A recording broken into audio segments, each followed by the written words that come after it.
Good evening, everyone. Today is December 13th, 2021. This is the legislative session of the Salisbury City Council. I want to thank everybody for coming out this evening. We have a packed house. I don't think I've seen this many people in here in a very long time. So thank you all for taking your time out of the holiday season from your family and friends and joining us this evening. One announcement before we get started. In case of emergency, what we do is everyone calmly would exit out through this door. To the right, down the stairwells, is one exit. If that's blocked, we would take a left and go all the way around past the bathrooms and down that stairwell. If you need assistance, please ask for it. Please do not use the elevator in the event of emergency. And as always, Deputy City Administrator Andy Kitzrow is here, and if anybody needs to be carried out, he will carry you on his back. So, everyone, at this time, if you would please stand and join me in the Pledge of Allegiance.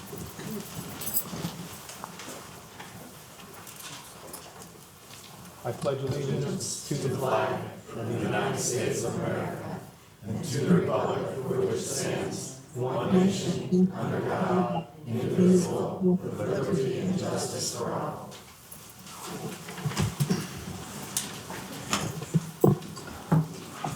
Tonight we have Pastor Martin Hutchison from the Community of Joy, and he will be providing us with an invocation. Thank you, Pastor Marty.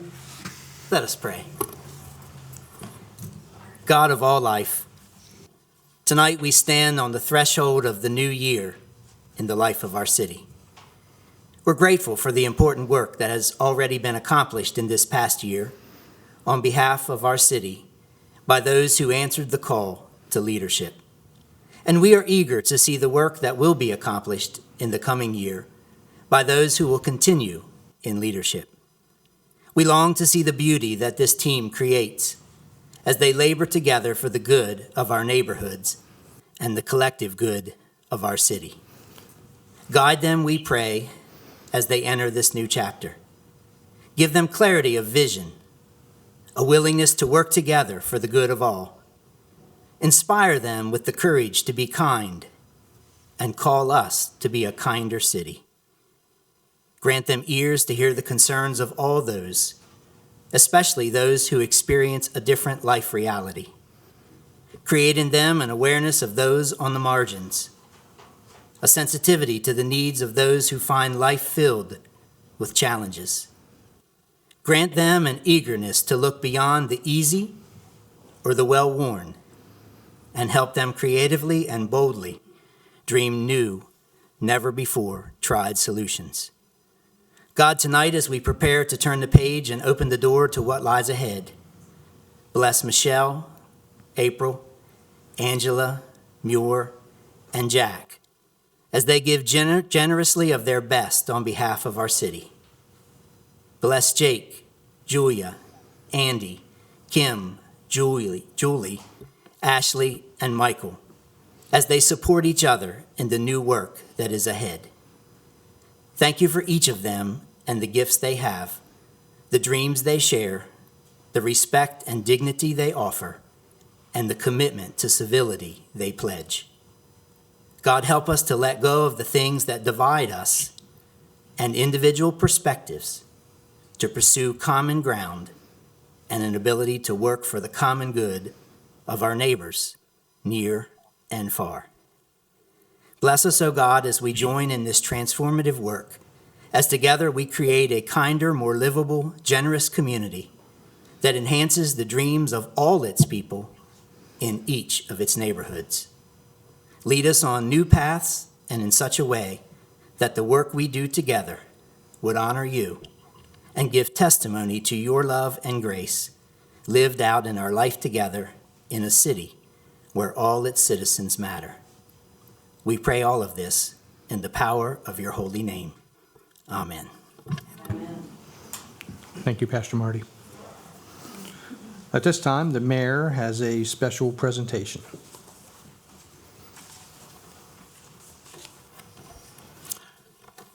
Mr. President, ladies and gentlemen of the council, First of all, I just want to say I hope everyone will keep Council President Jack Heath in your prayers. Jack is at home resting, just out of the hospital, and please, as I said, keep him in your thoughts and prayers tonight. So I have a particularly special opportunity tonight to thank someone for their service to this community. And I got to tell you, when I came to find myself in a leadership position of this city in 2013, one of the very first people, actually I was a candidate. One of the very first people I sat with, it was in Viet Taste, Jeff, wasn't it? Yeah, it was in Viet Taste. Was Tim Mayer. Tim has been a dedicated servant to his neighbors, to his community, and to the community of people that find access to be a challenge based on physical limitations and things that they didn't ask for, difficulties they didn't ask for. Tim Mayer has been a leader of our Disability Advisory Committee, not only as its chairman, but a leader in terms of the use of his powerful voice for as long as I've known him, and probably a lot longer before that. So this is a certificate of recognition, and one of the small pieces of what we want to do to remember the service you gave this community, Tim. For your dedication to the Disability Advisory Committee, Tim has truly been a valuable committee member and served numerous years as chairman. His leadership and commitment to such an important and impactful committee has helped encourage others to join, not only the committee, but to join in service. On behalf of the City of Salisbury, thank you for being such a wonderful advocate and such a wonderful human being. So in witness whereof, I've hereunto set my hand in the seal of the City of Salisbury this 13th day of December 2021 in this certificate of recognition. Tim, can I ask you to come forward?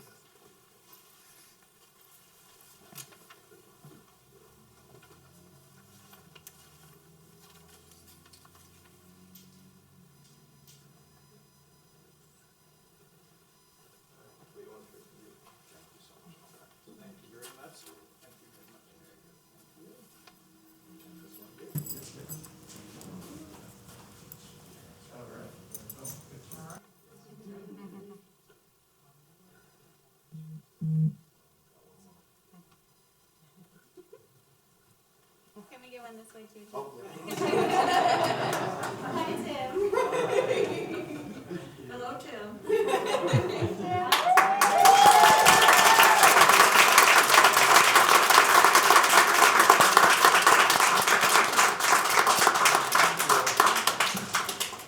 Wow. Thank you. Thank you, Mayor Day. Thank you very, very much. Thank you, everybody. Thank you for being here.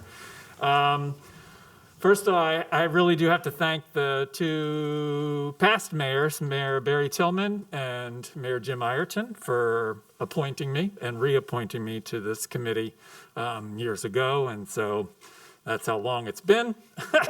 And no, I didn't have hair then either, so it wasn't the committee. But I do want to say, and also thank you very much to Mayor Day, to City Administrator Julia Glanz, for your continued dedication to the homeless population, the disabled population, vulnerable populations.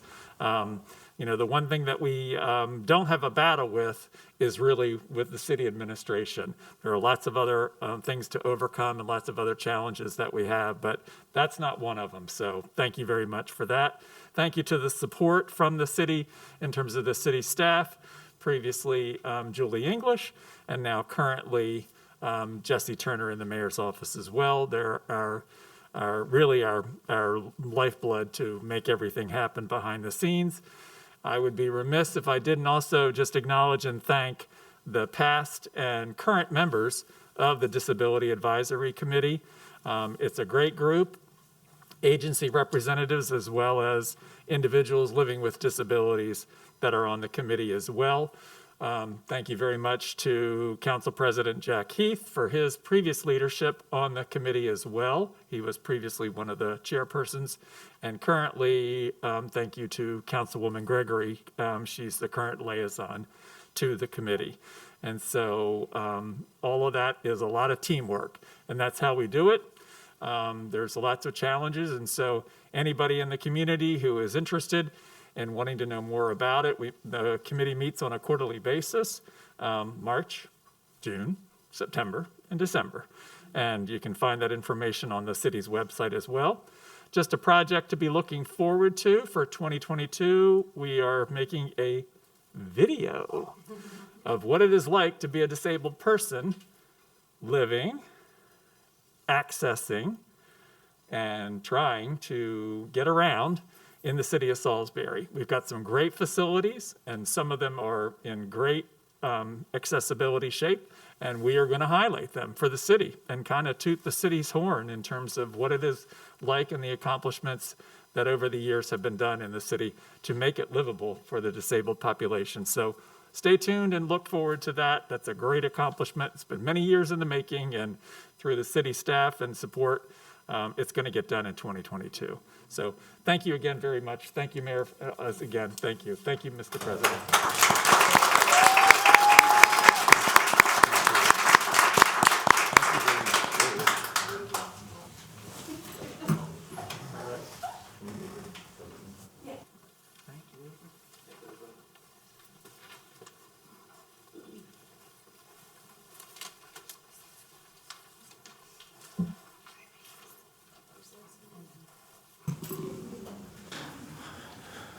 All right.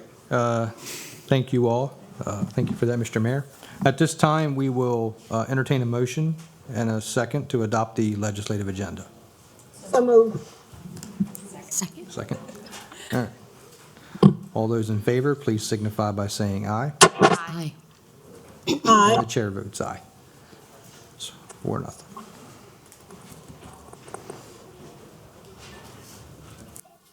At this time, I'll entertain a motion and a second to approve the consent agenda. Second. Second.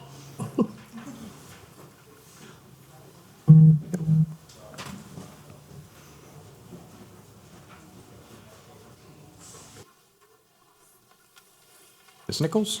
Good evening.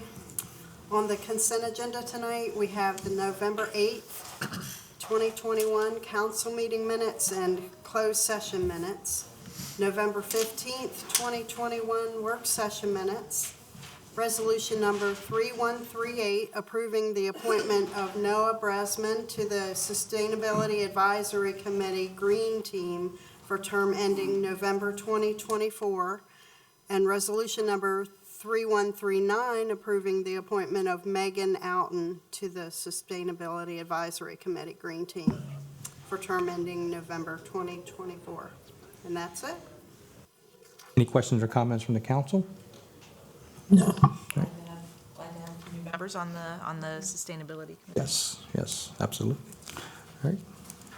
All those in favor, please signify by saying aye. Aye. Aye. And the chair votes aye. It's 4-0. Is Miss Outen here? No. Is Mr. Bressman here? Mr. Bressman, if you could stand up. Thank you for your service.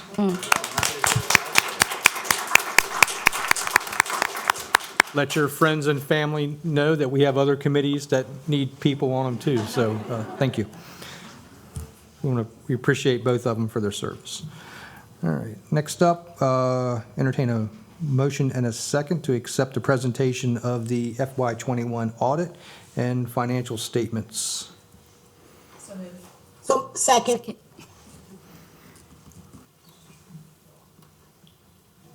Mr. Cordry? Mr. Sawyer from Barbicane Thornton is on the Zoom call, and I'm going to turn it over to him. Thank you, Keith. Good evening, everyone.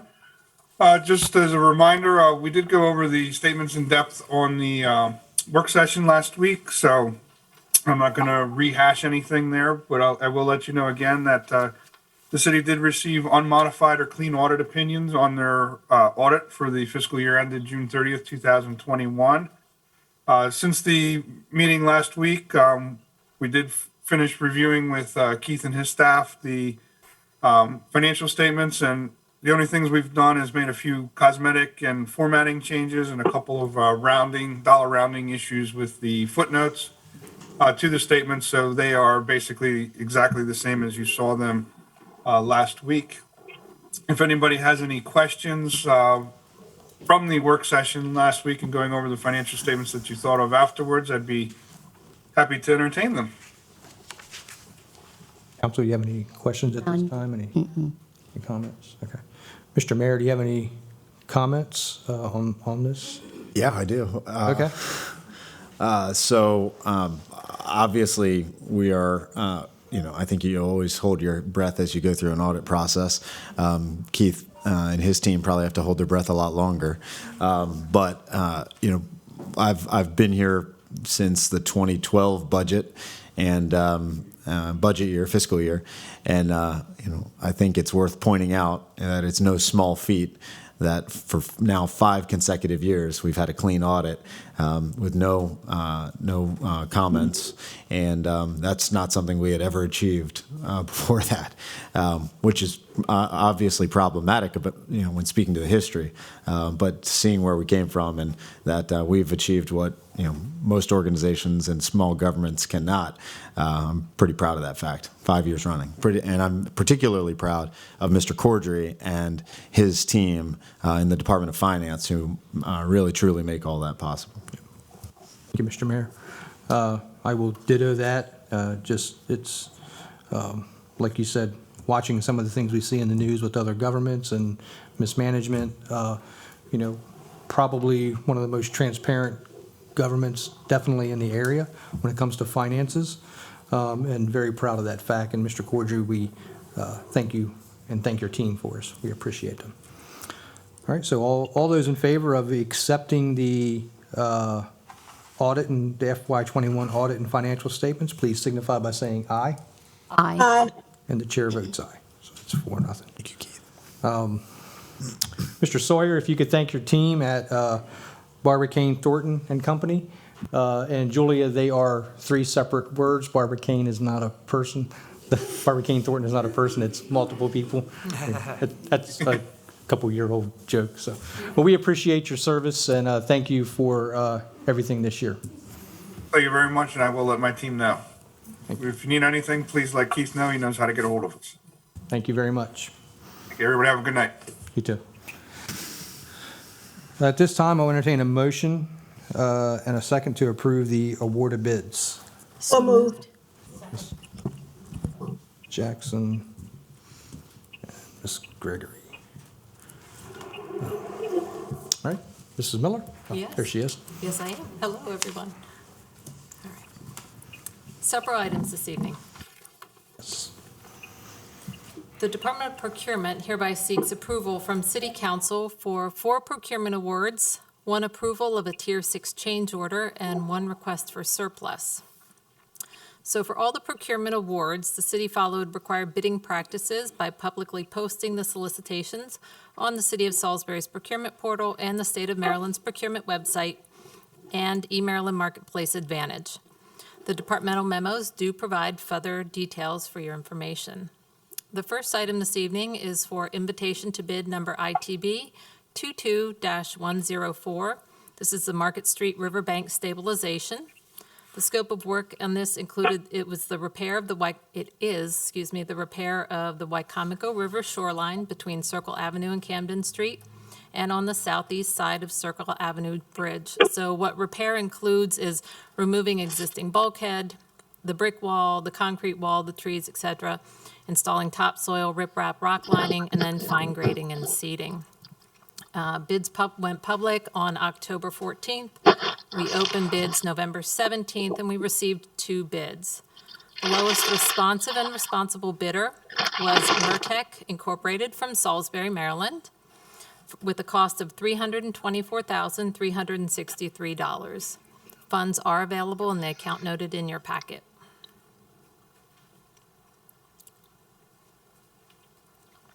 Any questions or comments on that item? None. Okay. Okay. Next item is request for proposal number RFP A-22-104, hydrogeologist services. The scope of work for this is professional hydrogeologic services for well rehabilitation, new well design, and construction administration for well construction. This contract may be used for projects such as the Paleo Well Number 1 rehab, the Park Well Field rehab, plus design of new wells, and the water appropriation permit. The initial proposal date, when it went public, was August 23rd. We opened proposals September 29th, and we did receive 6 proposals.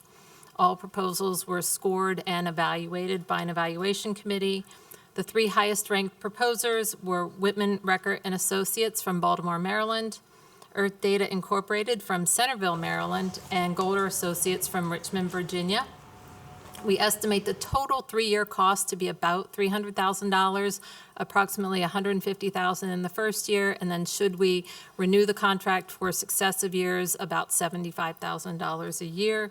The GL account would be determined at the time of the purchase requisition, so this is what we call an IDIQ contract, indefinite delivery, indefinite quantity. We would only issue purchase orders as needed for whatever scope of work is desired at the time.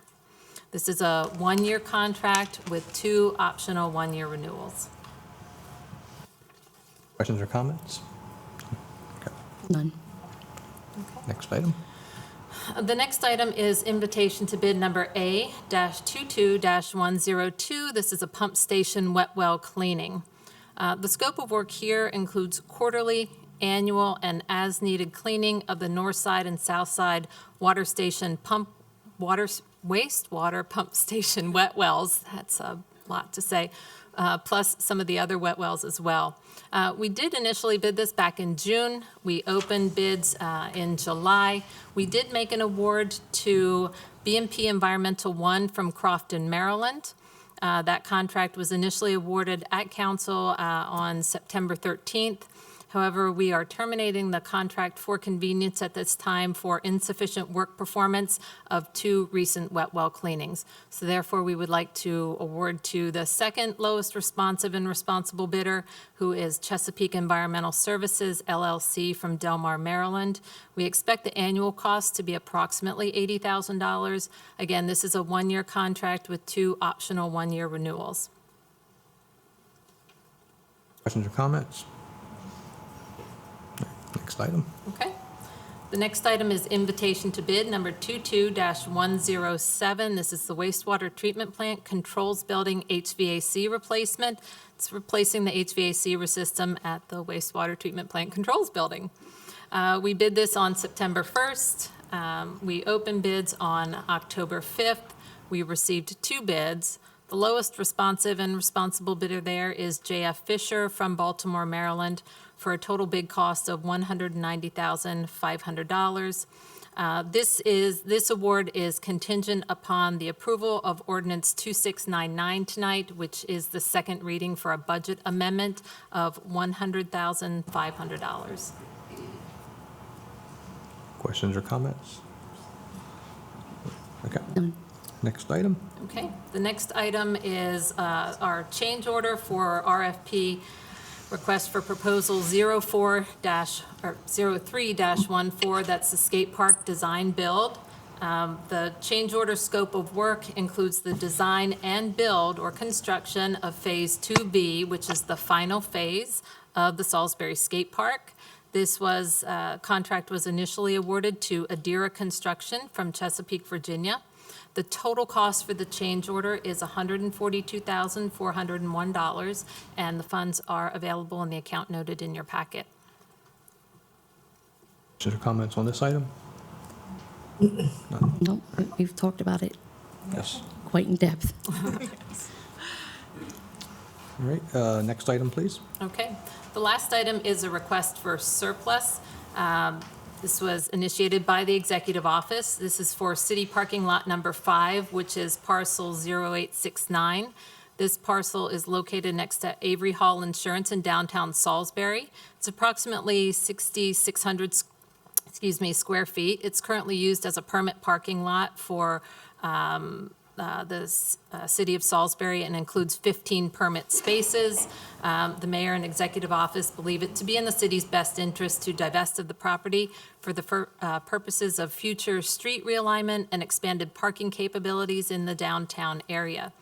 So pursuant to Chapter 2.36 of the Salisbury, Maryland Code of Ordinances, city-owned real property must be deemed surplus by the Director of Procurement, who's then to make a recommendation to City Council as to the sale or disposition of such real property. If approved by council, the Department of Procurement shall then be directed to invite bids or proposals for development or prepare an advertisement for auction sale. We're recommending that the method of disposition, should it be approved by City Council, is the public real estate sale through KLNB, which is our city's contracted commercial real estate broker.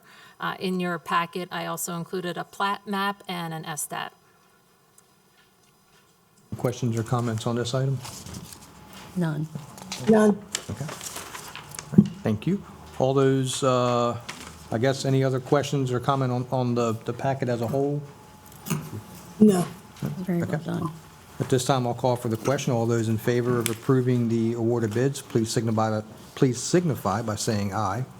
Aye. And the chair votes aye. 4 to 0. Thank you. Thank you. All right, next up is resolution number 3104. Entertain a motion and a second. Second.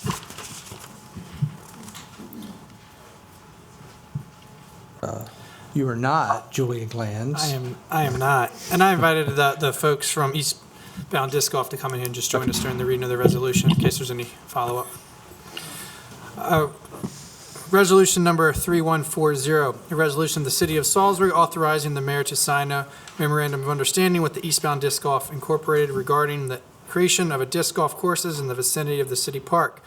Whereas Eastbound Disc Golf Incorporated is interested in promoting the disc golf as an outdoor recreation fitness activity, and whereas the city seeks to partner with Eastbound Disc Golf to develop the disc golf courses on city property in the Salisbury City Park, and whereas Eastbound Disc Golf desires to develop and maintain safe, sustainable, and environmental sound disc golf courses for golfers of all ability levels in the Salisbury City Park, and whereas Eastbound Disc Golf, the City of Salisbury Parks and Recreation Committee, and the Department of Infrastructure and Development developed the attached memorandum of understanding, which defines the responsibility of each party in regards to disc golf course design and maintenance, and whereas Eastbound Disc Golf will provide semi-annual updates on their disc golf activities to the city through the Parks and Recreation Committee. Now therefore be resolved by the Council of the City of Salisbury, Maryland as follows. Section 1, the mayor is hereby authorized to execute on behalf of the City of Salisbury the memorandum of understanding attached hereto and incorporated herein as Exhibit A, accepting the responsibility of each party regarding design and maintenance of the disc golf courses in the Salisbury City Park. Section 2,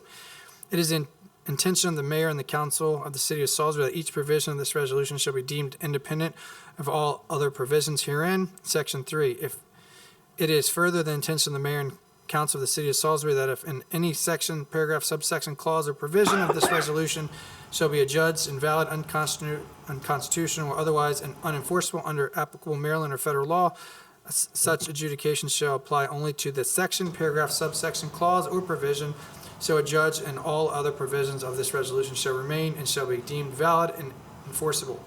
Section 4, the recital set forth here above and Exhibit A here attached hereto or incorporated into this section of the resolution as if such recitals and Exhibit A were specifically set forth at length in this Section 4. Thank you. Any questions or comments from the council? None. Anybody like to make a comment from the group in front of us? I just want to say I'm Sean Johnson from Eastbound Disc Golf, and we very much appreciate the opportunity to have this considered. And I think everyone knows the meaning behind what we're trying to do here. Me personally, seeing the impact that Chris Roberts had on the community, not just in disc golf, but in so many other communities that I never knew about. It's been a very tremendous experience, and we're pleased to be here tonight. So thank you. Chris was a good guy. I worked with him many years on that committee, and so just it's a great honor naming one of the courses after him. We appreciate that. So at this time, I'll entertain a call for the question. All those in favor of approving resolution number 3140, please signify by saying aye. Aye. And the chair votes aye. All right, thank you. And there it is.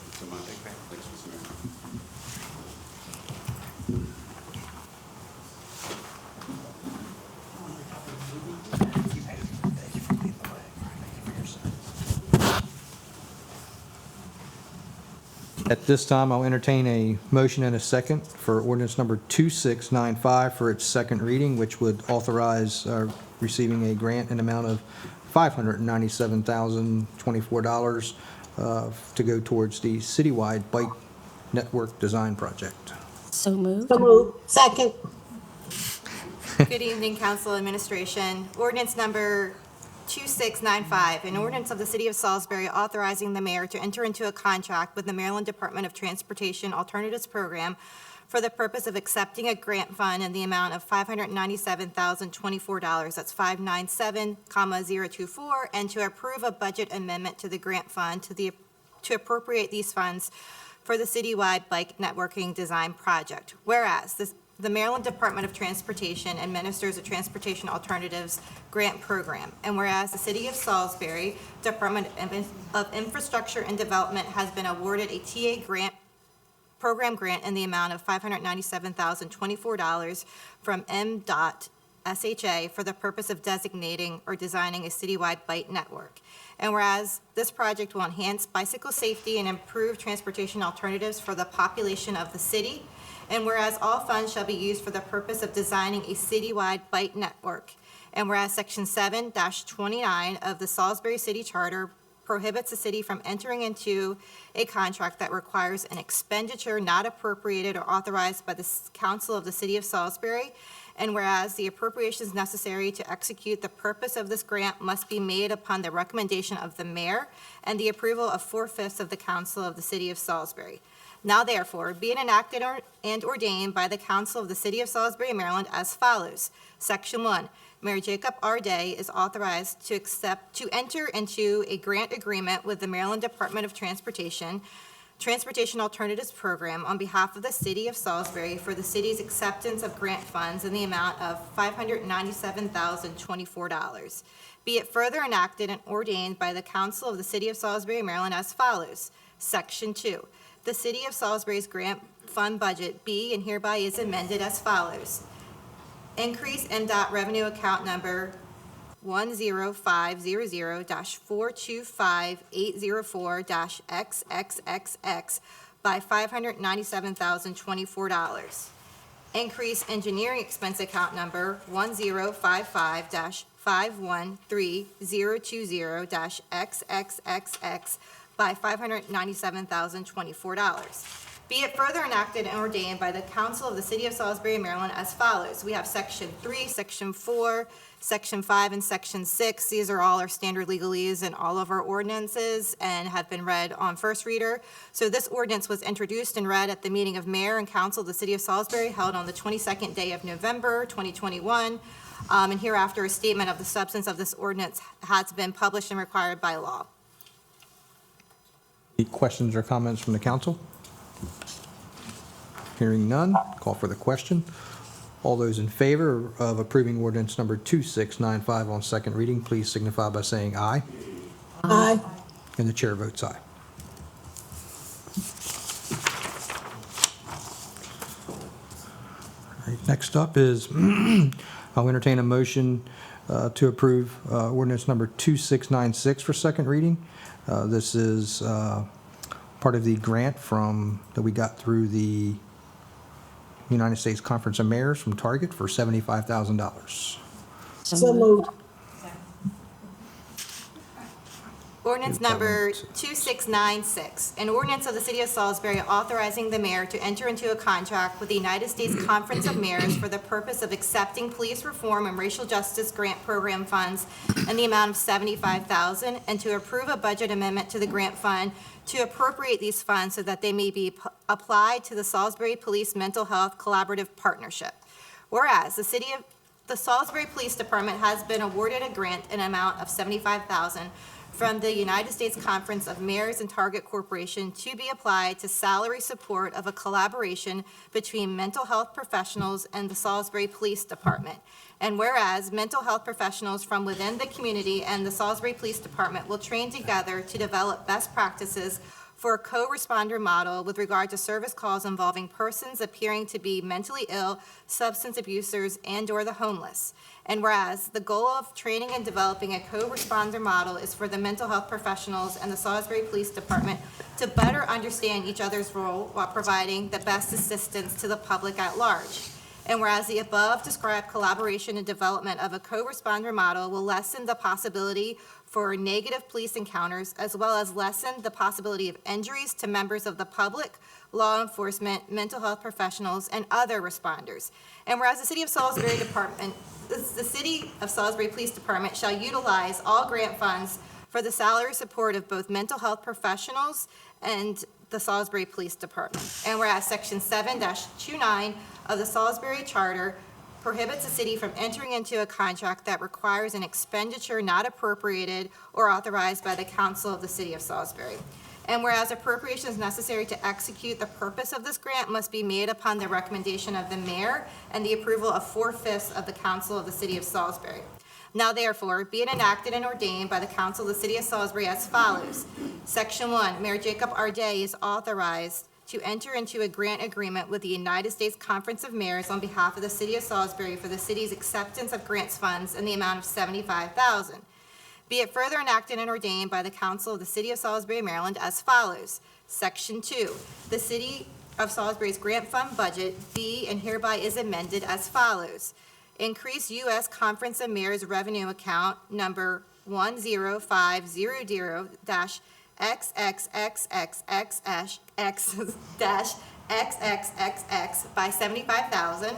And we're going to increase operating expense account number 10500-546-006-XXXXX by $75,000.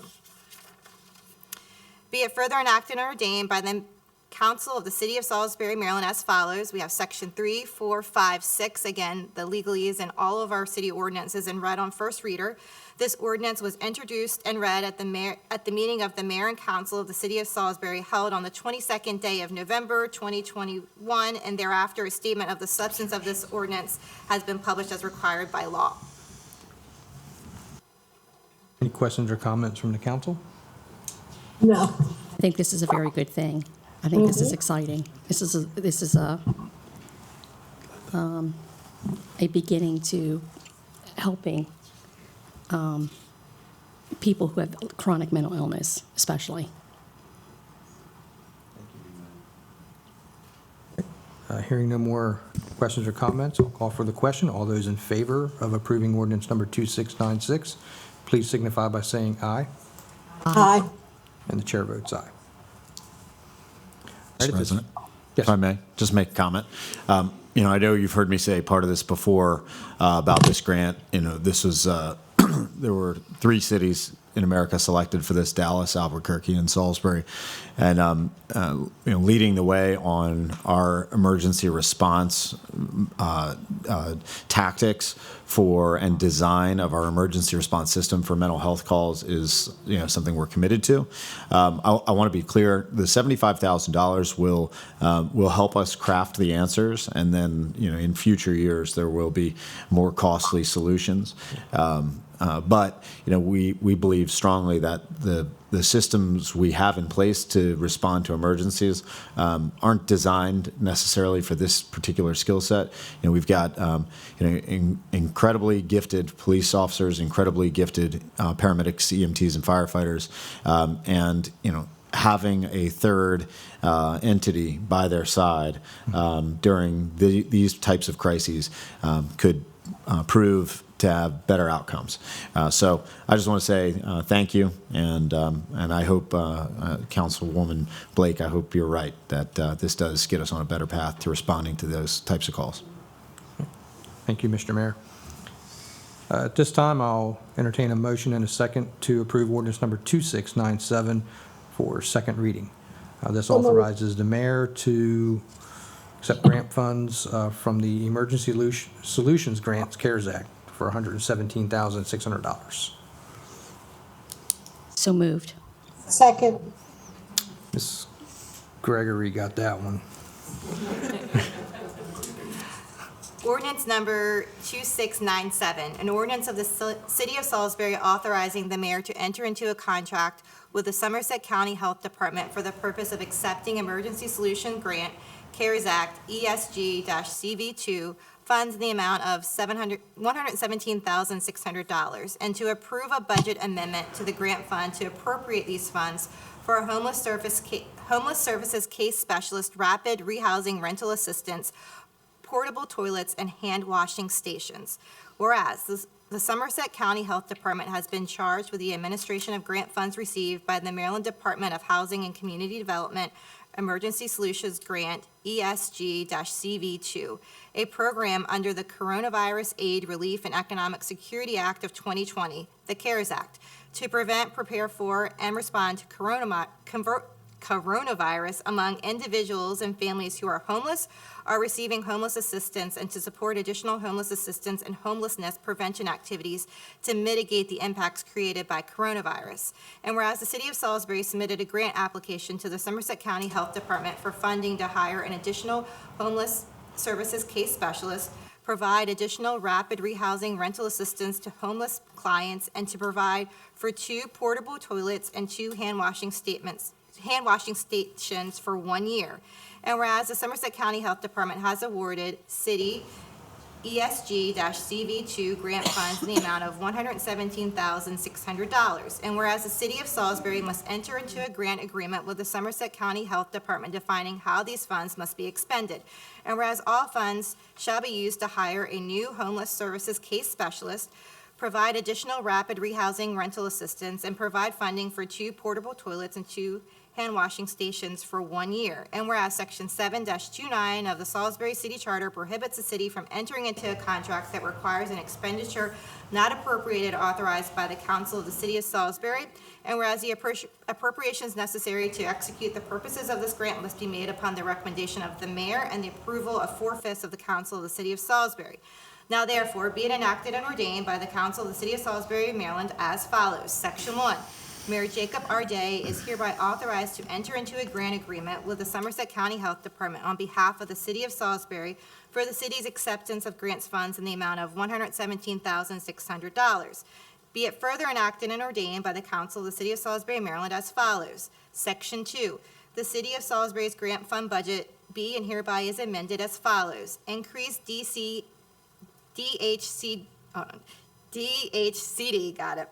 ESG CV2 revenue account number 10530-423-603-XXXXX by $117,600, and increase city grant match revenue account number 1053-499-000-XXXXX by $6,298. We're going to increase salaries of non-clerical expense accounts number 10530-501-002-XXXXX by $36,792. Increase FICA expense accounts number 10530-502-010-XXXX by $2,815. Increase health insurance expense account number 10530-502-020-XXXXX by $14,944. Increase life insurance expense account number 10530-502-030-XXXXX by $26. Increase retirement expense account number 10530-502-041-XXXXX by $3,889. Increase workers' comp expense account number 10530-502-070-XXXXX by $1,832. Increase operating expense accounts number 10530-5460006-XXXXX by $3,600, and increase rapid rehousing rental assistance expense accounts number 10530-534-505-XXXX by $60,000. Be it further enacted and ordained by the Council of the City of Salisbury, Maryland as follows. We have Section 3, 4, 5, 6, earlier standard legalese and read on first reading. This ordinance was introduced and read at the meeting of Mayor and Council of the City of Salisbury held on the 22nd day of November 2021, and thereafter a statement of the substance of this ordinance was published as required by law. Any questions or comments by the council? None. First, I think you tied the record for the number of X's because I think Michael read the first one, so congratulations. The second, just for the public, we do not belong to Somerset County. Okay, we're still in Wycomico County, so there was no takeover. It's just that some of these grants that come through for the health department, regionally, they go through the Somerset County Health Department. So that's why that was on there. All right, so if no further comments or questions, I'll call for the question. All those in favor of ordinance number 2697, please signify by saying aye. Aye. Aye. And the chair votes aye. Next, we have ordinance number 2699 for second reading. I'll entertain a motion and a second. This would grant funding from the Department of Environment, Bay Restoration Fund. So move. Second. Ordinance number 2699, an ordinance of the City of Salisbury authorizing the mayor to accept additional grant funding from the Maryland Department of the Environment, Bay Restoration Fund, and to approve a budget amendment to the FY 2022 general fund budget to appropriate such MDE BRF funds for the repair and maintenance projects to be completed at the wastewater treatment plant. Whereas the City of Salisbury is eligible to receive operation and maintenance O&M grant funds from the Maryland Department of Environment, MDE, through the Bay Restoration Fund, BRF, based on the performance of the wastewater treatment plant. And whereas the city's FY22 budget ordinance number 2660, Schedule C, listed the MD BRF O&M grant for the fiscal year 22 in the amount of $255,000. And whereas due to the exemplary performance of the wastewater treatment plant in calendar year 2020, the city was awarded $439,966 in MDE, BRF, and O&M grant funds, resulting in an award that is $184,966 more than the anticipated amount of the BRF O&M funding set forth in the FY22 Schedule C. And whereas the city has received payment in full for the total grant award amount from MDE and desires to utilize those funds to implement projects at the wastewater treatment plant. And whereas the Department of Wastewater desires to replace the HVAC system in the main operations building and design and construct upgrades to the electrical system. And whereas the two projects are part of the operation and maintenance of the wastewater treatment plant and therefore eligible uses for the BRF O&M grant funds. And whereas Section 7-29 of the City of Salisbury Charter prohibits the city from entering into a contract that requires an expenditure not appropriated or authorized by the Council of the City of Salisbury, and whereas the appropriations necessary to execute the purposes of the additional $184,966 of the BRF O&M funds awarded to the city by MDE for FY22 as provided here and above must be made upon the recommendation of the mayor and the approval of 4/5 of the council of the city of Salisbury. Now therefore, be it enacted and ordained by the council of the city of Salisbury, Maryland as follows. Section 1, Mayor Jacob R. Day is authorized to accept grant funds from the Maryland Department of Environment on behalf of the city of Salisbury for the city's acceptance of Bay Restoration Fund operation and maintenance funds in the amount of $184,966. And be it further enacted and ordained by the Council of the City of Salisbury, Maryland as follows. Section 2, the City of Salisbury's FY22 general fund budget be and hereby is amended as follows.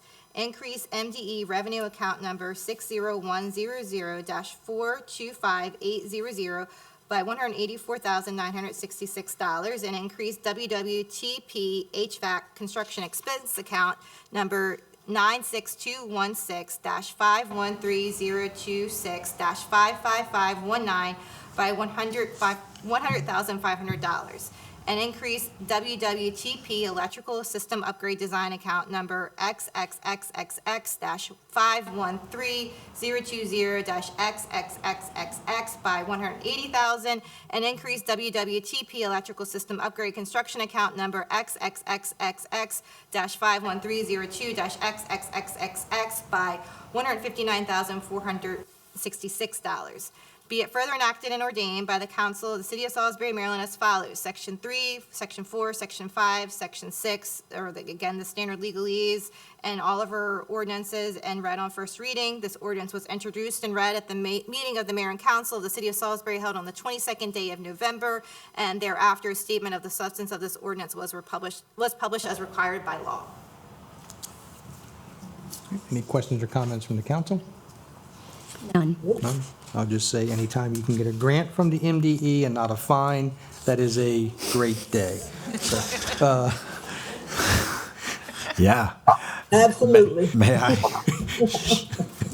Well said. And if I can add to that, the reason we're eligible now for these is, as you heard, the exemplary performance of our wastewater treatment plant, which is a phrase that I think for about 50 years was not able to be spoken in Salisbury. So I want to say to Corey Cameron and her team, Connie Luffman, and then to Amanda Pollock and her team from the engineering side, I want to say congratulations again to the incredible job they've done in changing the course of that point source in the Wycomico River. yeah, absolutely. All right, at this time, I'll call for the question. All those in favor of ordinance number 2699, please signify by saying aye. Aye. And the chair votes aye. That's 4-0. All right. Next up is ordinance number 2700 for first reading. This is to grant a property tax credit against a city property tax imposed on certain real property owned by Salisbury Neighborhood Housing Services Incorporated. This is a piece of the Here is Home legislative package. So move. Second. Explain. Ordinance number 2700, an ordinance of the City of Salisbury to grant a property tax credit against the city property tax imposed on certain real property owned by Salisbury Neighborhood Housing Services, Inc. Whereas the Salisbury Neighborhood Housing Services, Inc. is a local nonprofit housing organization with the stated goal of increasing home ownership, reducing neighborhood blight, and fostering sustainable change. And whereas in the furtherance of its goal, SNHS regularly acquires residential properties within the corporate limits of the City of Salisbury on which it performs rehabilitation, significantly increasing the value of such properties and ultimately transferring such properties to families in need. And whereas the city seeks to incentivize and encourage the ongoing rehabilitation by SNHS of residential housing within city limits, and whereas granting SNHS a tax credit against the city property tax imposed on eligible properties, the SNHS tax credit will encourage SNHS to acquire properties within city limits, which will further result in a positive economic and social effect, including but not limited to combating blight and increasing the inventory of residential housing in the city. And whereas the city, through the finance department, shall process applications connected to the SNHS tax credit to ensure eligibility of a particular property for the tax credit. And whereas the mayor joins with the city council in recommending the implementation of the SNHS tax credit, and whereas the city's establishment of the SNHS tax credit hereunder is authorized by section 9-324 of the property tax article of the annotated code of Maryland. Now therefore, be it enacted and ordained by the council of the city of Salisbury, Maryland as follows. Section 1. Title 3 of the Salisbury City Code entitled Revenue and Finance, be and hereby is amended by adding a new chapter 3.21 titled Salisbury Neighborhood Housing Services Tax Credit as follows. Chapter 3.21 Salisbury Neighborhood Housing Services Tax Credit. 3.21.010 Salisbury Neighborhood Housing Services Tax Credit. A. In accordance with the provisions of the Tax Property Article, Section 9-324 of the Annotated Code of Maryland, there is hereby established a city property tax credit of 100% for real property, provided that 1, the property is owned by Salisbury Neighborhood Housing Services, Inc. with the intention of relinquishing home ownership or relinquishing ownership within 5 years from the date of acquisition. 2, the property is used exclusively for the purposes of development, rehabilitation, and transfer to a private owner. And 3, the property is not occupied by an administrative warehouse buildings owned by the Salisbury Neighborhood Housing Services, Inc. B, Salisbury Neighborhood Housing Services, Inc. shall submit an annual report each year to the mayor and city council of the city of Salisbury documenting, 1, all real property holdings of Salisbury Neighborhood Housing Services, Inc. in the city of Salisbury. 2, all transactions involving the real property holdings referenced in the above subparagraph B1. And 3, the annual report shall be delivered to the city of Salisbury on or before July 15th and shall include all holdings as of the preceding July 30th and shall include the date of acquisitions of each parcel of real property for which a credit is applicable on the preceding June 30th. C, the tax credit for each property shall continue until such time as the property is transferred from Salisbury Neighborhood Housing Services, Inc. to a private owner, but in no event for more than 5 years. When the tax credit ceases, the property and its assessment shall be reinstated on the City of Salisbury real property tax roll at the beginning of the next fiscal year. D, the allowance of the tax credit shall be administered by the City of Salisbury Finance Department. 1, in order to obtain the tax credit, Salisbury Neighborhood Housing Services, Inc. shall submit such documentation as the City of Salisbury Finance Department requires to determine the eligibility of a parcel of real property. The required documentation shall be provided upon acquisition of the property and shall include, but not be limited to, a copy of the property settlement agreement. If the Finance Department makes a finding of the ineligibility of a parcel for the tax credit, the Finance Department may disallow or revoke a tax credit effected as of the date of ineligibility. 3, the tax credit shall be allowed on or after October 1st, 2021, and shall be prorated as of the date of acquisition by SNHS. Be it further enacted and ordained by the Council of the City of Salisbury, Maryland, as follows. Section 2, Section 3, Section 4, Section 5 are our standard ordinance or sections for ordinances, and this ordinance was introduced and read for the first time today. Thank you. Any questions or comments from council members? I have a comment. Just considering the housing crisis, not just in our city, but nationwide, I just think this is an outstanding tool to increase our housing stock while decreasing the blight and ultimately maintains property values. When we can get blight down, increase housing, and I just think it's an outstanding tool. I think the city's doing an outstanding job getting people into housing. Thank you. Any other questions or comments? No, I concur with Angela. All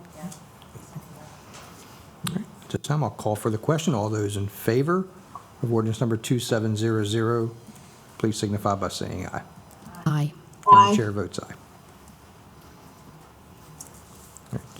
Next up is ordinance number 2701 for first reading, authorizing the mayor to appropriate funds in the FY 2022 general fund budget, general capital projects fund budget, and the FY 2022 water sewer fund budget. So moved? Second. All right, Ms. Gregory got that one. Ordinance number 2701, an ordinance of the City of Salisbury authorizing the mayor to appropriate funds in the fiscal year 2022 general fund budget, general capital projects fund budget, and the FY 22 water sewer fund budget. Whereas the City of Salisbury recently determined that there is a return of over $3 million into surplus FY 2020, and whereas during the course of the past few months, the city administration has been assessing urgent needs and opportunities that should be funded, and whereas the appropriations below as provided here and above must be made upon the recommendation of the mayor and with the approval of 4/5 of the council of the City of Salisbury. Now therefore, be it enacted and ordained by the council of the City of Salisbury, Maryland, as follows. Section 1. The City of Salisbury's FY 22 general fund budget be and hereby is amended as follows. We have an increase of revenue with account number ending 469810. It's a current year surplus of $1,945,000. We increase expense with account number 577030 for equipment in the amount of $30,000 for the police department. Increase expense for 577-025 vehicles in the amount of $30,000 for the Housing First Department. Increase expense with account ending 555513, events, $30,000 for river and ABCD events. Increase expense for account ending 577025 for vehicles and the amount of $80,000 for police CRU vehicles. Increase expense for account number ending 599105 for TRF special revenue NFF and the amount of $100,000 for NFF. Increase expense for account number ending 599109 TRF general capital projects, $1,675,000 for general cap projects. Section 2, the City of Salisbury General Capital Project Fund Budget be and hereby is amended as follows. Increase revenue for account number ending 469313, various projects in the general fund in the amount of $1,675,000 for projects that I'm going to now list below. Increase expense for account number ending 577026, project number to be determined, construction, $25,000, police officers gym. Increase expense account number ending 577026, to be determined, construction, $100,000 for the police shooting range. Increase expense for account ending 577026, to be determined, construction, $500,000 for tiny homes for homeless. Increase expense account number ending 577017, to be determined, land, $180,000 for the city yard land acquisition. Increase expense for account ending 577026, to be determined, construction, $600,000 for the Carroll Street Bikeway. Increase expense for account number ending 577026, to be determined, construction, $30,000 for wayfinding. Increase expense for account number ending 577026, to be determined, construction, $25,000, historic markers. Increase expense with account ending 577026, to be determined, construction, $70,000 for sign inventory. Increase expense for account ending 577026, to be determined, construction, $65,000 for GIS/paving. Increase expense for account ending 577206, to be determined, construction, $70,000 for community centers. Increase expense account ending 577026, to be determined, construction, $30,000 for murals. Increase expense with account ending 577026, to be determined, construction, $30,000 Riverfront Games Park. Increase expense account ending 577030, to be determined, equipment, $7,500 for the Doverdale Police Playground equipment. Increase expense for account ending 577030, to be determined, equipment, $5,000 for the Doverdale Playground equipment. Increase expense for account ending 577030, to be determined, equipment, $5,000 for the Woodcock Playground equipment. Increase expense account ending 577030, to be determined, equipment, $7,500, for the Lake Street Playground equipment. Increase expense for account ending 577026, to be determined, construction, $15,000 for the Waterside basketball painting. Section 3, the City of Salisbury's FY 2022 Water Sewer Fund Budget be and hereby is amended as follows. Increase revenue for account number ending 469810, the account description current year surplus, $200,000, the purpose water meters. And then increase expense for account number ending 546021, equipment and maintenance for $200,000. Be it further enacted and ordained by the Council of the City of Salisbury, Maryland as follows. Section 3, Section 4, Section 6, and Section 7 are the legalese included in all of our ordinances, and this ordinance is read for the first time at the meeting today. Any questions or comments from the council? I have a question, and that's just one. The Waterside Park. I know some years ago we talked about that pavilion that was removed. I had some questions about the grills and some other things that were supposed to go out the Waterside Park, but it never came to pass. So is any of that money put aside for any of that? Second. Yeah. Okay, give me 1 second. No. So the funding in this project is for the play and color waterside basketball painting project. So that's all for waterside in this project. That being said, we have. Shoot, Amanda's not here. We just. Excuse me. We are about to bid out the parking lot and stormwater project that is grant funded, and that's phase 1 of those improvements that we've planned at Waterside. That includes the relocation of the community garden. And after that, phase 2 is the field. So leveling, improvements of the field, and a pavilion is still in our plans out there. Now, the pavilion, though, that we have planned is more along the lines of the pavilion at Lake Street and Doverdale. So like an enclosed pavilion with bathrooms. That's what we've been envisioning out there. The big question, like the only thing that has not been answered, I think, is lighting. Whether or not that'll be a part of it. And the reason that's a question is because the field that we can fit on that property, even if you gave up all the way to the street, is not a regulation soccer or football field. It doesn't fit the parameters of any regulated field or any regulated sport. So we can get a field, we can get a striped, surface that's flat. It'll just be small. So then the question becomes, is it worth lighting the field? And that's an unanswered question. There is an alternative, and it is something that's being scoped out in our future parks plan, which is the JCC park that the county owns that is lit. There's been some indicators from the county that they don't want to own anymore and could transfer it to us because we do want lighted fields in the city. Obviously that's rectangular fields, which used to be kind of the name of the game for the county, have gone by the wayside as private developers have been building rectangular fields elsewhere in the region. But inside the city, in the core, we want some rectangular fields. So it's something we could get to. This funding source has the basketball courts. The grant funding source, which is that CP&P? Yeah. Community Parks and Playground, has the parking lot and stormwater for the parking lot. That's just required that we have to do. And then phase 2 is field, and phase 3 is pavilion. So we're still committed to that long-term plan on Waterside. Okay, thank you. Any other questions? Can I amend something I said? I'm sorry. So it's not, it's Wycomico County Public Schools that owns JCC Park. The county leases it.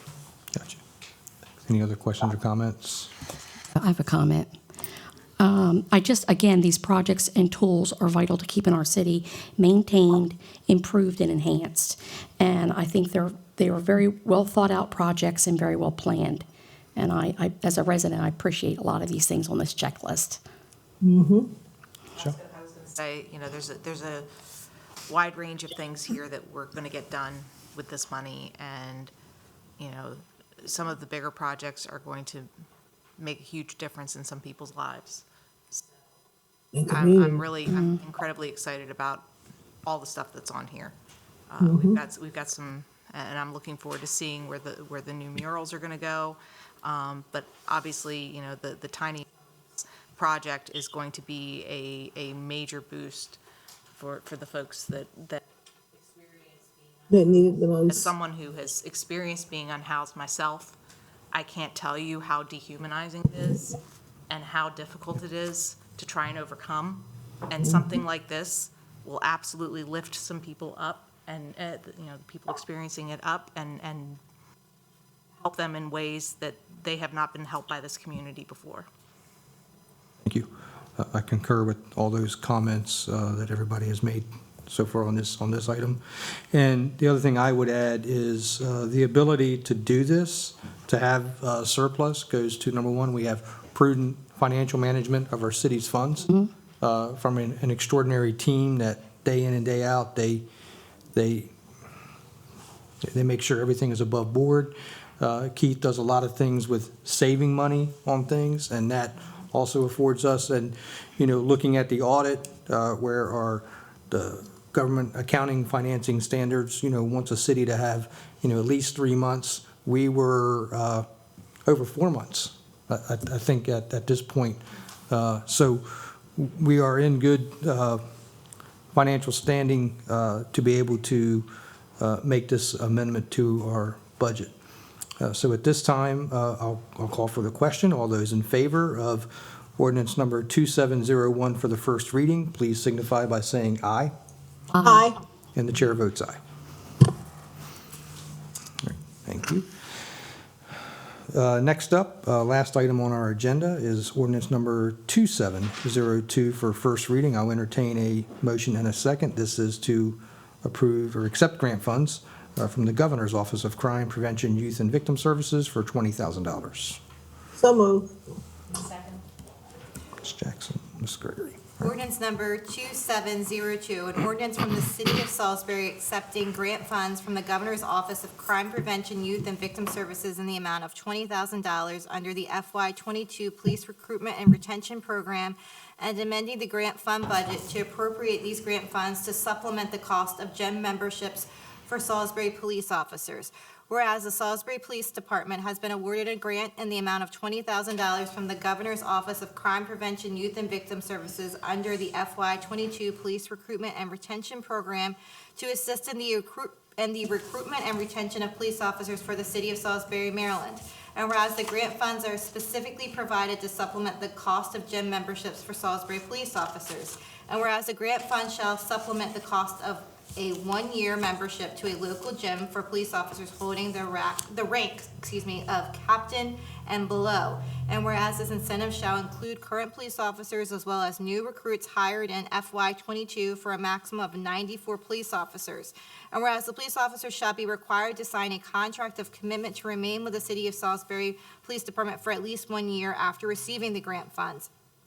And whereas the grant fund shall be divided equally among the police officers taking advantage of this incentive. And whereas the Section 7-29 of the Salisbury City Charter prohibits the city from entering into a contract that requires an expenditure not appropriated or authorized by the Council of the City of Salisbury. And whereas the appropriations necessary to execute the purpose of this grant must be made upon the recommendation of the mayor and the approval of 4/5 of the Council of the City of Salisbury.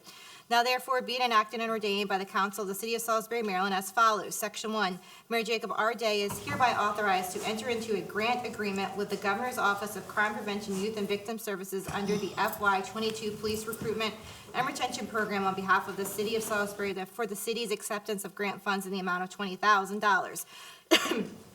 Be it further enacted and ordained by the Council of the City of Salisbury, Maryland as follows. Section 2, the City of Salisbury's grant fund budget be and hereby is amended as follows. A, increase GOCCP revenue account number 10500-425-805-XXXXX by $20,000. B, increase SBD operating expense account number 10500-5460006-XXXXX by $20,000. Be it further enacted and ordained by the Council of the City of Salisbury, Maryland as follows. Section 3, Section 4, Section 5, and Section 6 are standard legalese and are ordinances, and this ordinance was introduced and read for the first time tonight. Questions or comments from the council? No. All right. I'll call for the question. All those in favor of ordinance number 2702 for first reading, please signify by saying aye. Aye. And the chair votes aye. All right, that concludes our agenda items for the evening. Next up is going to be our public comment section. We have quite a few public comments. If you would like to make a public comment and you came in after the meeting started, there is some forms over on the table by the door.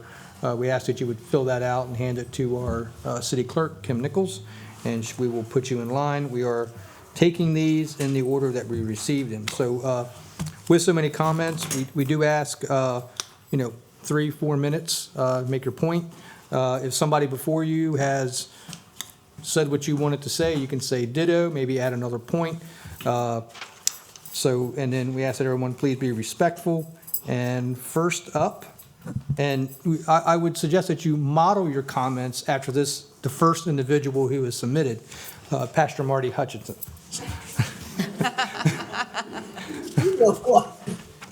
So how about I just say ditto and sit down?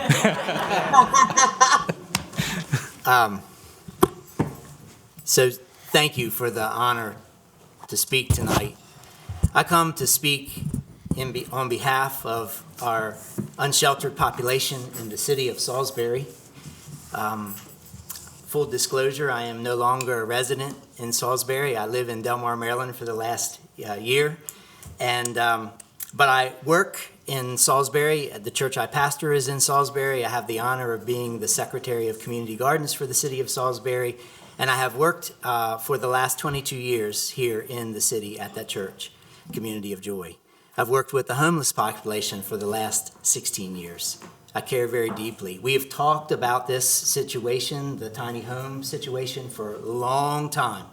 It is an idea that's time is past time to see it happen. And I am grateful for the bold leadership of our city and the willingness to put it on the agenda, to put the funds behind it, to make it happen in a way. We have shelters in our city. We have a new shelter, and some representatives of that shelter are here. And shelters are a wonderful thing, but they don't break the cycle of homelessness. A number of years ago, Salisbury took a step in the right direction, in my mind, to have the Housing First program initiated here. And we house a number of formerly chronically homeless people. And we have found that they are taking steps to break the cycle. And that, I believe, is what the Tiny Home Village will do. It will give these people the break they need to break the cycle and to become contributing citizens in the life of our community. So I say thank you. I am here to help lend my hand in any way I can to see this thing become a reality and to see it be a blessing for a segment of our population that doesn't have a voice at the table almost none of the time. Thank you. Thank you, Pastor Thank Marty. Next up is Osborne Christensen.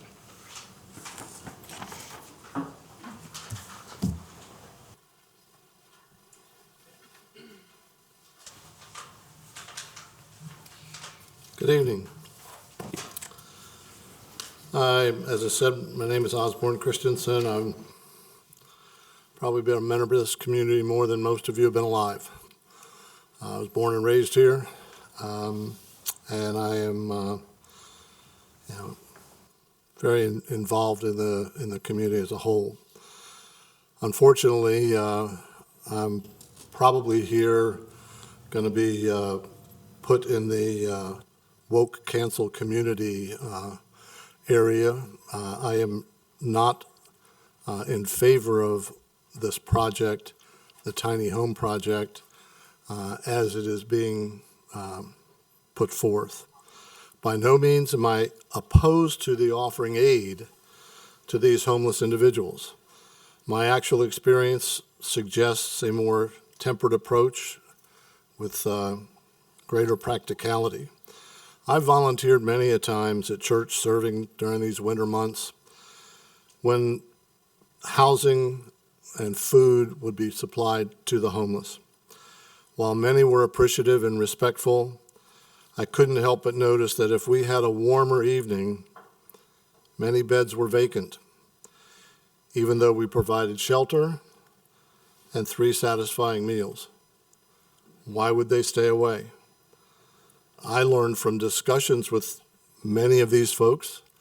I'm not trying to say they're all in that camp, but many of these folks didn't want to come to a place where they had to follow some rules. They liked the fact that they were totally free in their sometimes choice of being homeless. They particularly didn't like government programs, at least the ones I spoke with. And that certainly doesn't, reflect on what you're saying, ma'am. You got out of that situation. My experience with many others was different. I also was engaged several times in the parking lot at Walmart. On 4 different occasions, I was approached by a homeless individual. They, of course, wanted money. In each instance, I offered some work for pay. They all seemed eager and indicated they were capable of getting to the location where I was offering them some job. Of the 4 folks that I encountered, 3 didn't show up, 1 did. The work in that particular instance was light painting. It was not arduous work. The guy who did show up lied to me about his drug abuse. After 2 hours on the job, he was throwing up in my bushes from withdrawal. He left and did not return. On each of these occasions, I could have supplied several weeks' worth of work for these folks, but that was not what they were interested in. Lastly, as you probably have, I've passed many folks on the streets and intersections, panhandling. I've rolled down my window, offered them, hop in, I'll go take you get a meal. I've yet to have one of them accept that offer.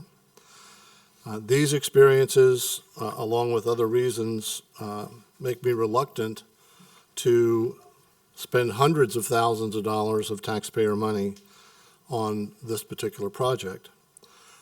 However, I don't think it's fair of me to come up here and say, I don't like your idea without proposing some other idea that I think might be more practical and just as permanent. You just passed an ordinance about the Salisbury Neighborhood Housing Project. I think that was fantastic.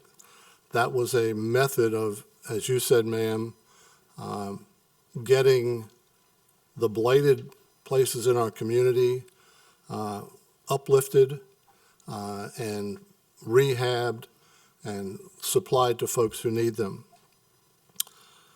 In this situation, what if we made a partnership with either Salisbury Neighborhood Housing or maybe a couple of the motels downtown or some vacant apartment buildings, and offer them to pay rent for these folks for a period of time, to be judged by whatever the time needs to be. That would provide them an address for this period of time to help them get back on their feet. Counseling, I think that's an extremely important part of this.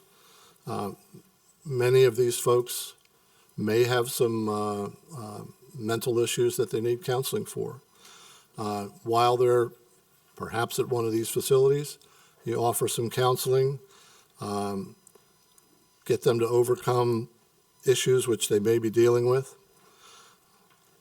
Because they have an address, they can now allow them the opportunity to apply for employment.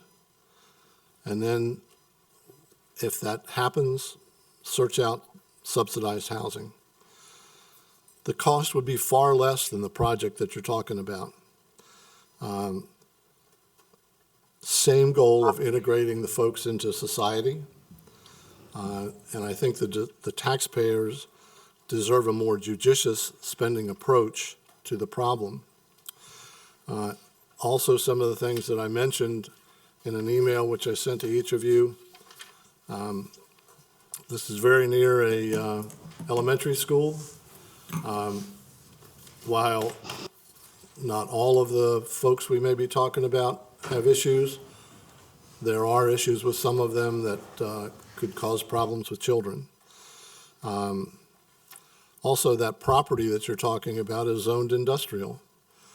It was set aside for industrial use.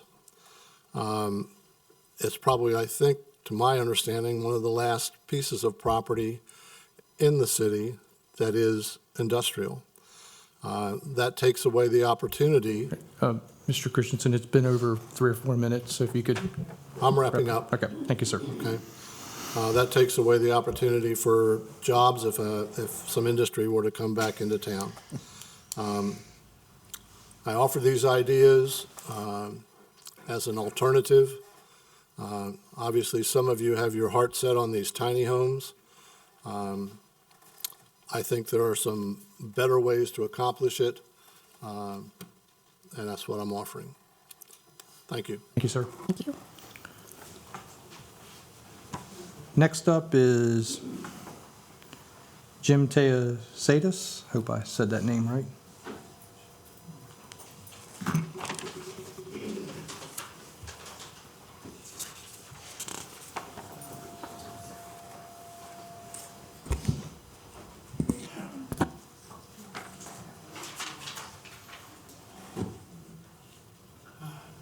I'm not near as prepared as Mr. Christensen was, but I've been living there ever since 1963 in that vicinity, 1012 Elligood Street, which is close to Marine Road, and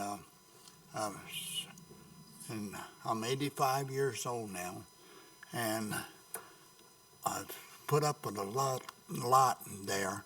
I mean, things have not always been great,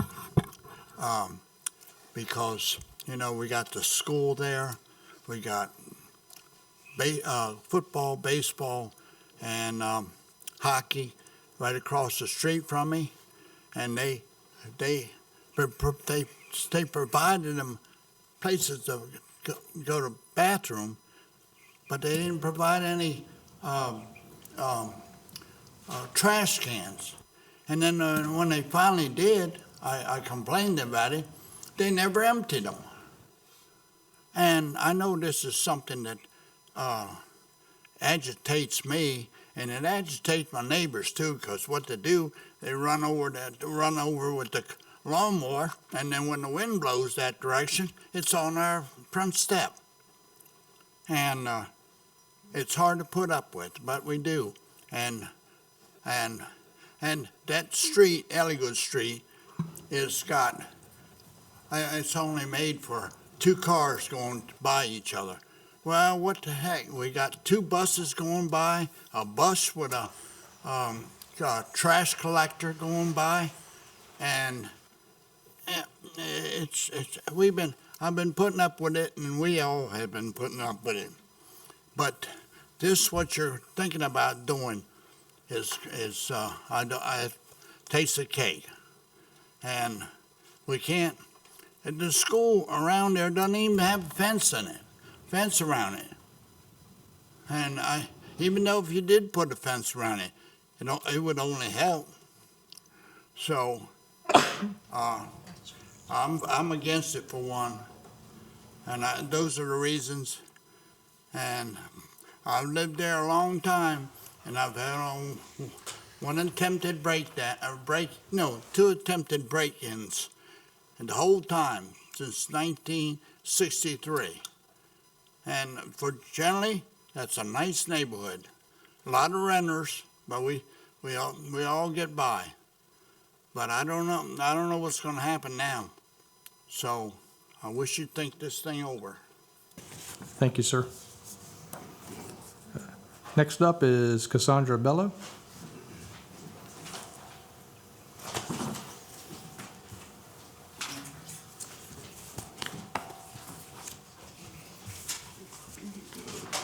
Good evening, Council. Thank you for this opportunity. I would also like to speak about the tiny homes. First of all, I found out about this because a reporter knocked on my door and said, "What's your opinion of the proposed tiny home neighborhood?" I was caught a little off guard and didn't know much about it. I want to state that I am an LCSWC, I'm a licensed social worker, and I advocate for those less fortunate, for those that can't advocate for themselves. Let me just say that I think this is a wonderful idea. I am interested to hear everything about it, have a lot of questions. And I also am as Mr. Christensen said, not coming up here to object, but to offer possible alternatives. There is a school right there. Pemberton Elementary School is within just about 2,000 feet. That's a concern, safety concern. I guess I have more questions than ideas. So my questions are, is it rental? Is it purchase? Is it transitional housing? Is it permanent housing? How are they vetted? Will there be security? How will we address mental health issues? Because as we know, that's a standard. We have to address the mental health issues of our homeless population. That's one of the ways to lift them up out of homelessness. It's not a matter of just putting a roof over their head. We need to assist in other ways. As you know, my neighbors and I are on Elligood Street. Will there be transportation provided? The nearest couple of restaurants and the nearest grocery store is walking distance through Elligood Street. I'm concerned of safety. I'm not going to lie, I'm concerned of property values. An alternative, which I thought was a pretty good idea. I like the idea of utilizing some of the motels and apartment buildings. I also propose that we look at properties in the city that are either owned already by the city or could be purchased by the city that have a dilapidated home on it, take down that home, put 2 tiny homes on there so that they're not all 30 in one section, in one lot of land. And the reason for that is not as selfish as you may think. It is not just my property values. I am truly concerned about the target that this would be putting on 30 individuals. And I don't know that they're individuals. I don't know if it's going to be one individual per home. Will there be a limit? Will we wind up with families in these tiny homes? I'm hearing rumors about a wet property as opposed to a dry property. I'm not quite sure what that means. I'm only up to my imagination, which means that we will or will not have plumbing. Concerned about that. The idea of having 30 tiny homes on one lot of land means that it's possible that they themselves are targeted. If someone wants to harm the population, they know exactly where to go find them, all in one spot. That's concerning to me. If they're spread out through the city and they are integrated into, general population, for lack of a better term, forgive me for that, I just think that we would be doing them as much of a service and protecting their safety as well. I found out about this because I think it was WBOC who knocked on my door and said, "Hey, what's your opinion on this?" I said it then, and I'll say it again tonight. Everyone deserves roof over their head, food in their belly, and safety. The basics. We all deserve that. But that safety comes at a price, and I don't want them to be sacrificed because we put them all in one spot just to manage our homeless population. I don't think that does them as much of a service as what our intentions are. But I do want to thank Mayor Day. I think this is an awesome idea. I saw you on the news that night, and I do think that it is a fantastic idea. Thank you, Council, for proposing this idea, and just maybe consider some alternatives to it. Thank you. Appreciate your time. Very much. Next up is Walter Davidson.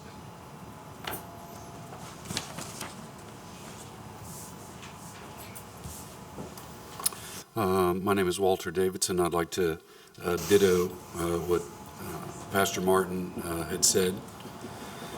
I've been working with the homeless for about 12 years now, alongside Pastor Martin for a lot of those years. I remember tearing his pews out of his church and housing gentlemen in there in cots and working with him. Since then, I have started a 501c3, Hands and Hearts Ending Homelessness, formerly CESP, Community Emergency Shelter Project. Last year, we had a permanent building for the first time instead of shuffling the gentleman from church to church to church to church. And we saw the success in that because we were able to get to know the gentlemen. We were able to figure out what they needed, things that they needed. These gentlemen, a lot of them were working. It gave them a respite that they had an ability to save up money to be able to get an apartment. Because they had jobs and they were working, but they weren't being on the street and what it cost to live on the street and survive on the street. They never had the ability to save up that much money. We housed 63 men last year, and out of the 63, we got 20 of them permanent housing. That's what this little tiny home community is about. It's keeping them in one place. It's giving them a respite where they can get a job, where they can get reoriented into society. It's hard to understand, but when you're on the street for a period of time, it feels uncomfortable being housed. And these tiny homes put them in a place where they're still outside, they still have that freedom, but they've got their own spot. It's kind of hard to understand how that works, but we got 5 others in rehab last year that voluntarily went to rehab. They were put in temporary housing for 6 months after they got out of rehab.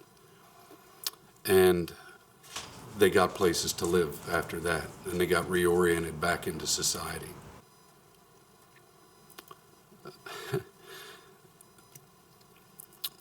The tiny homes, getting them to stay in one place and getting them reoriented to being inside of some place. Last year and the years prior, we were only open for 3 months. And this year, now that we've got some grant money, we're able to stay open for 6 months. So we're working right now. We have the health department coming in tomorrow night to give vaccines, to do health evaluations on these. And I'm sure that would be the same thing that would happen at the tiny homes. This is a win-win situation for these people. I know there's arguments against it, but I've worked with the homeless for many years, and there's a lot of things that hinder them from being able to get into full-time housing. Even the ones that's in Housing First now, there's some of them that went in there and were there for a year and a half, and walked away from it because they couldn't get reoriented back into having their own place. And these tiny homes will afford them that opportunity to be able to do it. Christine Chestnut and the city of Salisbury is doing an unbelievable job in the homeless community, and I'm glad to be a part of that. Thank you. Thank you. Next up is David Messick. Pass. Next up is our Secretary of Kindness, Grace Murdoch. Good evening, everyone. Thank you for giving me this opportunity as the Secretary of Kindness. And on the Kind SBY Kindness Commission, I have been asked to read a letter from a fellow commissioner, Dominique Sessa, who could not be with us tonight. Dear Mayor Jacob Day and honorable council members, being a disability advocate, the creation of the Here is Home is groundbreaking. I have a background in working with our homeless populations by our Vulnerable Populations Task Force, volunteering with organizations that serve the homeless, and as a board member of Hands and Hearts Ending Homelessness. As an advocate for the disabled, the issue of housing matters to me. Disability is a leading issue in homelessness. Some reasons why disabled people face homelessness are lack of income, biases faced, lack of job opportunities. This is a critical issue in our disability community, especially for disabled veterans. Over 40% of people experiencing homelessness have a disability, whether it is a psychiatric, developmental, or motor disability. Many of our residents experiencing homelessness are recipients of SSI, Supplemental Security Income. The average payment of SSI is $794. The average cost of a one-bedroom apartment is $1,022. Disabled people cannot live on SSI payments without roommates or without living in nursing homes. Many have no option for safe, stable housing. This often leads to homelessness. Here is Home allows access to safe housing. Excuse me. These homes will be designed to be accessible for wheelchair users and other physical disabilities. It supports our disability community. Sorry. It will change the statistics of disabled people experiencing homelessness in our community. We can be the change if we choose so, and our city is leading an exemplary change already. Stable housing allows our disabled community to experience safety and quality of life. Disabled people experience stigmas every day, from rejections of job interviews to programs that can improve their lives. Having a home will allow them to flourish when applying for jobs, programs, and more. An address helps with programs and to give an identity. Aging populations also experience homelessness at high number.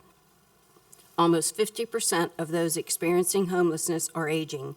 Social Security, lack of caregiving, and lack of affordable housing are why aging populations face homelessness, just like the disabled.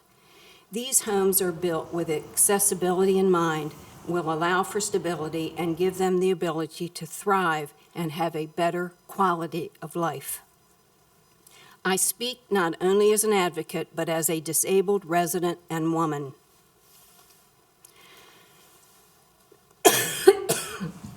Thank you. Thanks. This initiative by Mayor Day, our council, Housing First, and the city is an example of compassion that touches me in ways I cannot express.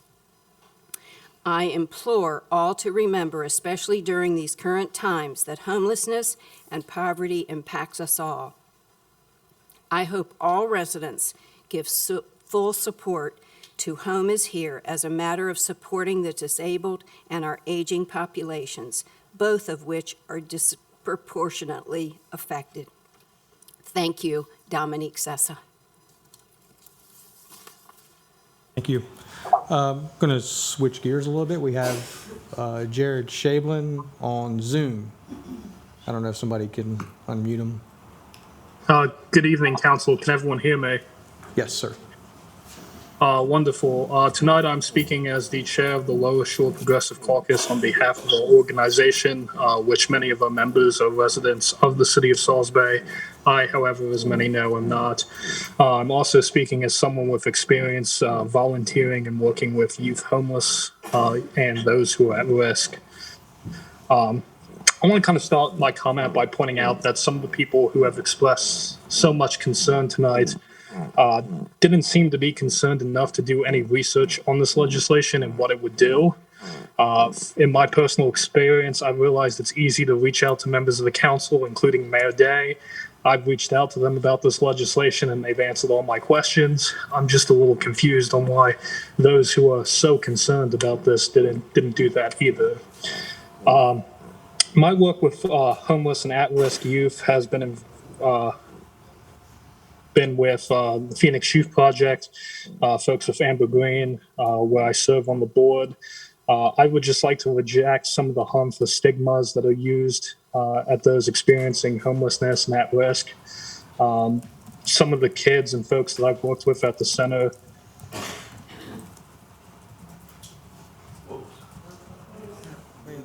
Oh, lost Jared.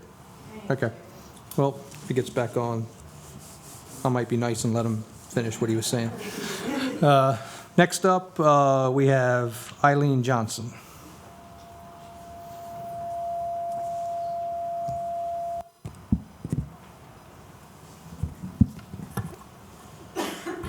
Good evening. Thanks for the opportunity to speak.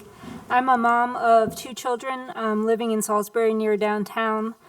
and not far from the proposed site for the tiny home village. My daughter attends kindergarten at a local school nearby.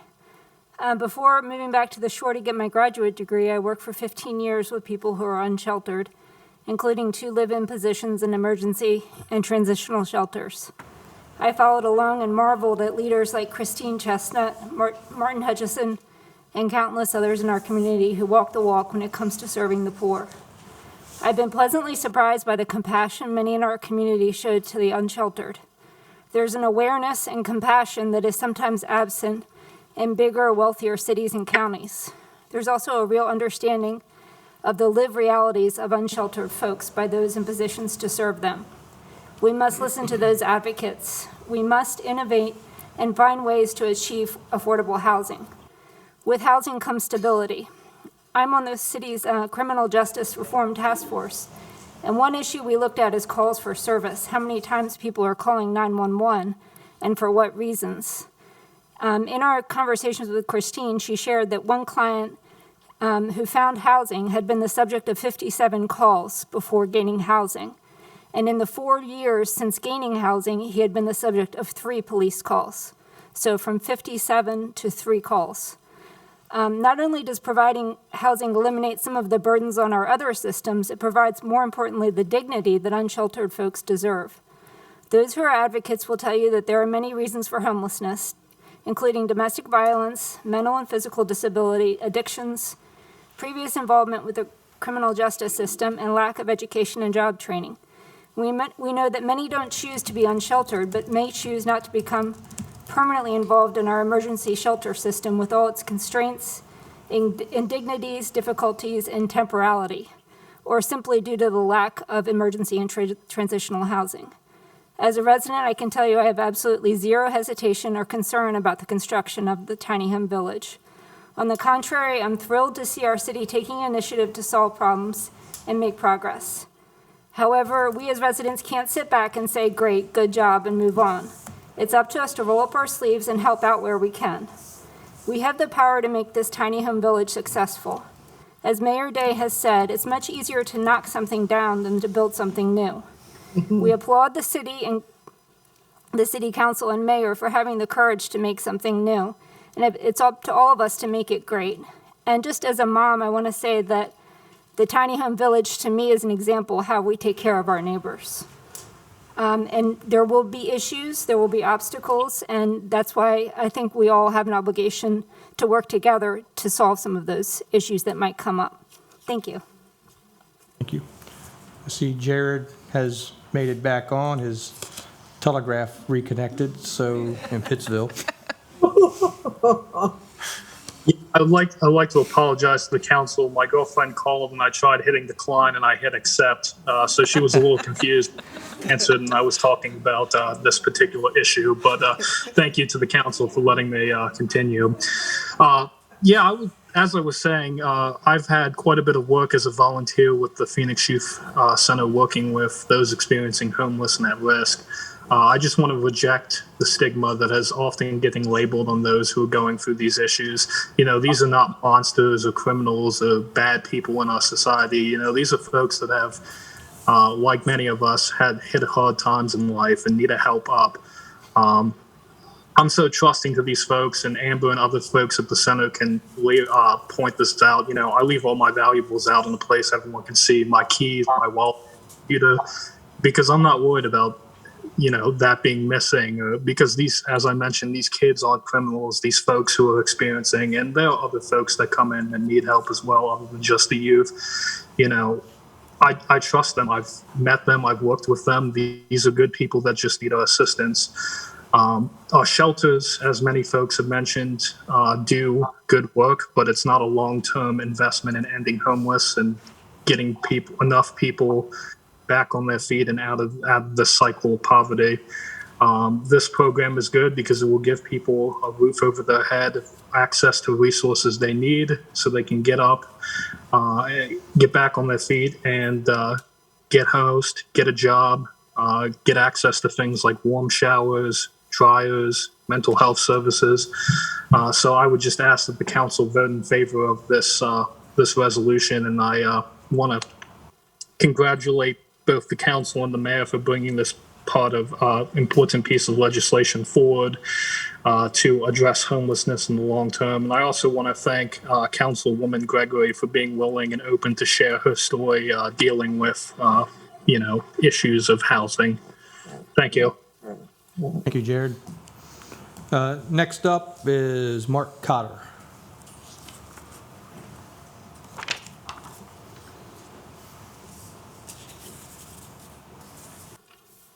Thank you, President Muir, or Boda, excuse me.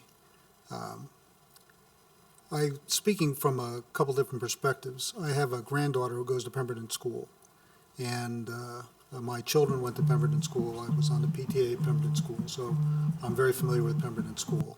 But in full disclosure, I'm also the chair of the Hope Incorporated, which is Help and Outreach Point of Entry, which assists the homeless population to get services. And I was really like the ideas that came up from Mr. Christensen and the others about supporting the homeless. But I want to address the safety concerns about the village being placed somewhat close to Pemberton School. And I have absolutely no concerns about the safety of my granddaughter who goes to that school. I think that they could, if they could get the softball field and put it in the softball field, they'd be just as safe. I mean, I parked my car there for 45 minutes waiting for the doors to open and my child to come out, and I couldn't get into that school if I wanted to. And I really don't think that's a safety issue. My son was sitting in line waiting for my granddaughter to come out the other day, and he got a flyer from someone who brought up the idea maybe there's pedophiles, maybe there's criminals that are going to be in this tiny village. But the reality is that there's pedophiles and criminals all over the place. And currently, these folks who are homeless are living in the woods all around us. So the advantages of putting them in one place is there's so many different benefits to that. And I hear frequently the concerns that, why are we giving them housing? Why is that the best way to do it? Should we give them services instead? And it's been shown by very successful programs that it's not about getting them rehab. It's not about getting them necessarily identification. It's all of those things are very important. Healthcare, mental health, counseling, and associated services. What's most important is getting them a place to stay so they don't have to fight every night to survive on the street and eke out a living and be safe and lose their belongings every night to thieves and have to survive the environment. The most important thing is get them a safe place to stay. And we've seen that in the shelter where the men are there for weeks at a time, and you get to know them and you develop a relationship, you break down some of the barriers, and you can provide the services. And this tiny home village, it's unique, it's innovative, but I think it's going to be very effective. So I really applaud the city in doing this, and as a grandfather of a child that goes to that school, I have absolutely no concerns about safety. Thank you very much. Thank you. Next up is the Director of the Phoenix Youth Project, Amber Green.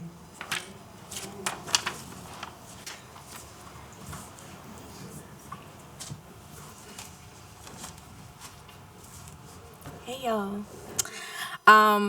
My name is Amber Green. I'm the Executive Director of Phoenix Youth Project, and I am in support of the Tiny Home Village. A lot of people are bringing up that the tiny homes will be near a school. However, I'm asking if people are aware that last school year, Wacomico County Public Schools serviced 437 transitional families last year. Countless families are in hotels and motels and cars and shelters, and we cannot use fear and stereotypes to keep a community from progressing and ending homelessness. I think there are a lot of students who rather have a bus stop drop them off within a community than having them drop off at a hotel or a shelter, and that's just fact. My goal as an executive director of an organization that services homeless youth is to work myself out of a job. Phoenix Youth Project works with homeless youth ages 14 to 25, and our youngest program participant is 13. We are grateful for the support of Wacomico Partnerships for Families and Children to fund our drop-in center, and we're also grateful for Somerset Health Department to fund our future youth shelter. FYI, there's absolutely no shelter on the Lower Shore that will house a youth under the age of 18. And I'm here to tell you that I just brought on 4 new clients who are under the age of 16 who are street homeless and have nowhere to go. However, as I say all of that, identifying and providing emergency shelter is just the beginning of ending homelessness. We must move towards getting individuals into permanent housing and creating pathways to such. I am not in the business of recycling homelessness. I am not in the business of putting out false hope. We spend too much time having individuals in emergency shelters and they are not being seen or advocated for months at a time. And then when their bed is up in 3 months, they go to the next shelter. And then they go to the next shelter. And then they go to the next shelter. And then they go to the health department. And then they go to the county. And then they go back to the health department. And then they come see me. I'm tired. They are tired. And we are burnt out. So we are at a point where we need actual change. And I will tell you, I have individuals at my drop-in center today, and we were having this discussion. It wasn't all fancy like this with elected officials, but we talked about the realness of a tiny home village. And those who are experiencing homelessness, yes, they agree and they disagree, but the important thing is they have an option to either remain the same or do something. Something is going to be uncomfortable. We are going to have uncomfortable moments, and this is going to be uncomfortable, but it's something that we cannot ignore any longer. So I am in favor of this tiny home village. I'm in favor of progression, and I thank the city council and the mayor and my girl Christine because this is amazing, and it's going to make working myself out of a job a lot easier. Thank you. Thank you, Amber. Next up is Patrice Adi. She was going to be a hard act to follow. That was really good. So I'm going to keep mine really short. My name is Patrice Adi. I don't live in Wycomico County, but I own 4 homes in Wycomico County, and I own 5 recovery houses for addiction. Not sure if people know what they are, but it's after you've come out of inpatient or if you're homeless and you are in recovery or want to be in recovery. What I see, and I talk to Christine as often as I can, is, and what I'm hearing is the stigma. We face that with every house we opened. And what I can tell you is between the stigma and the property values, if it's run right and those people running it are in it for the right reasons, it's going to be successful. If it's structured, if it's monitored, and you work within the organization and have the support of community, eventually the rest of you will wrap your arms around it. And it'll be successful. I've worked with Christine for years. I know Ron personally. I know that they're 110%ers. I have no doubt that this will be successful and they'll change a ton of lives. Thanks. Thank you. My last paper comment is Christine Chestnut. So I'm not nearly as fancy as Amber. I've not prepared one word to say, but this is where I live every day. Joe and I live homelessness every single day. And for those of you that know me, you know how important this is to me. You can see it on my face. Having a place for people to lay our heads is incredible. Joe and I came across a family today living in their car with 2 children, and we don't have an option. We have nowhere to send them. There are no shelter beds. There's no place. There's no hotel money. There's not one option. And we didn't even approach them today because I told him, I was like, what do we tell them? What do we say? We're here, but we don't have anything to offer, and that's literally where we are. Before the cold weather shelter opened, we had 110 people that we counted to be outside. 32 of them are now there. They are full. There are no options. What the tiny homes are going to bring, my ultimate goal, first of all, if anyone wants to know, Google Community First in Austin, Texas. That is my long-term goal. That is not where we are yet. That's where I want to be. But the homes that we are getting, the pallet shelters, they're not made out of pallets. Don't freak out. Everybody says that. They're not.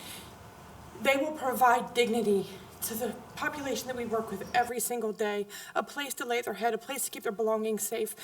If you could understand the number of times that street homeless people are violated and have crimes committed against them, they don't report it because who's going to believe them anyway? That's their opinion. their belongings get stolen or things get thrown away, they need a place to just be. And the tiny homes will give us a place to get them until we can get them into permanent housing. It gives them a transition from, not from street to housing, but from street to transitional housing to housing. And that's our goal.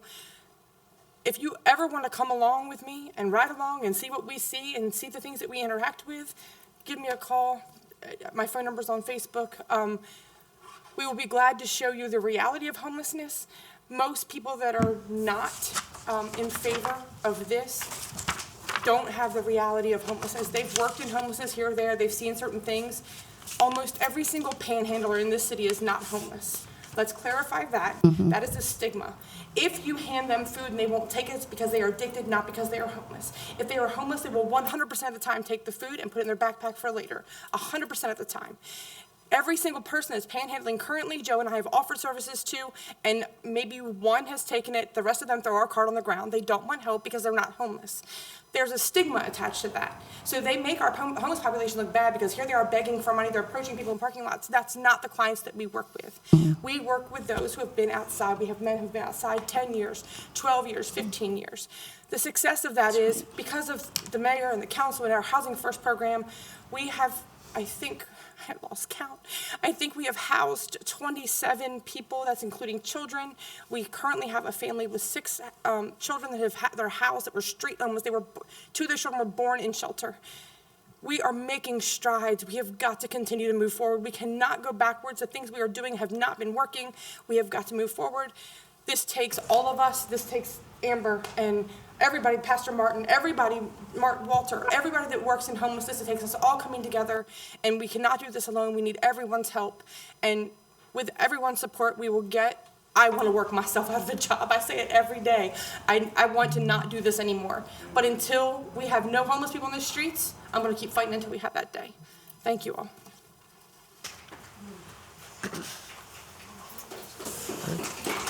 Ditto. Thank you. Do we have anybody online that wants to make a comment? Mr. President, there's a comment that I'm going to read from Sam Harvey, a city resident. I voice my support for Tiny Homes program as part of what I hope will be a larger plan to minister our unhoused neighbors. I meet unsheltered folks on occasion around my part of town, and it strikes me that they are as frequently clear-eyed and sober as otherwise. I want to push back against the mischaracterization, and even if they are struggling with alcoholism or drug addiction, I would like to offer a reminder that these are listed in the DSM-5 as mental disorders, not moral failings. I certainly appreciate that residents in close proximity are being asked to stretch their hearts wide, and I have asked myself whether I would be able to do so myself. I've invited folks in transition into my own, not much larger than a tiny home on several occasions for short periods, and I admit it was tough. Very little social distancing, so I must say I would like to see the city proceed with consideration for current residents in that area.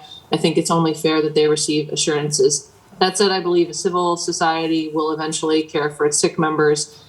It's down on their luck neighbors, but it must, and this is an opportunity to do so compassionately. I echo many of the other comments in support. I think this could be a great project. And we have no further comments. All right. Thank you. One thing we need to do, there was a letter sent by Cheryl Sidwell. I would like to call for a motion and a second to attach that letter to the public comments part of our minutes. So moved. Second. All those in favor of attaching that letter, say aye. Aye. Aye.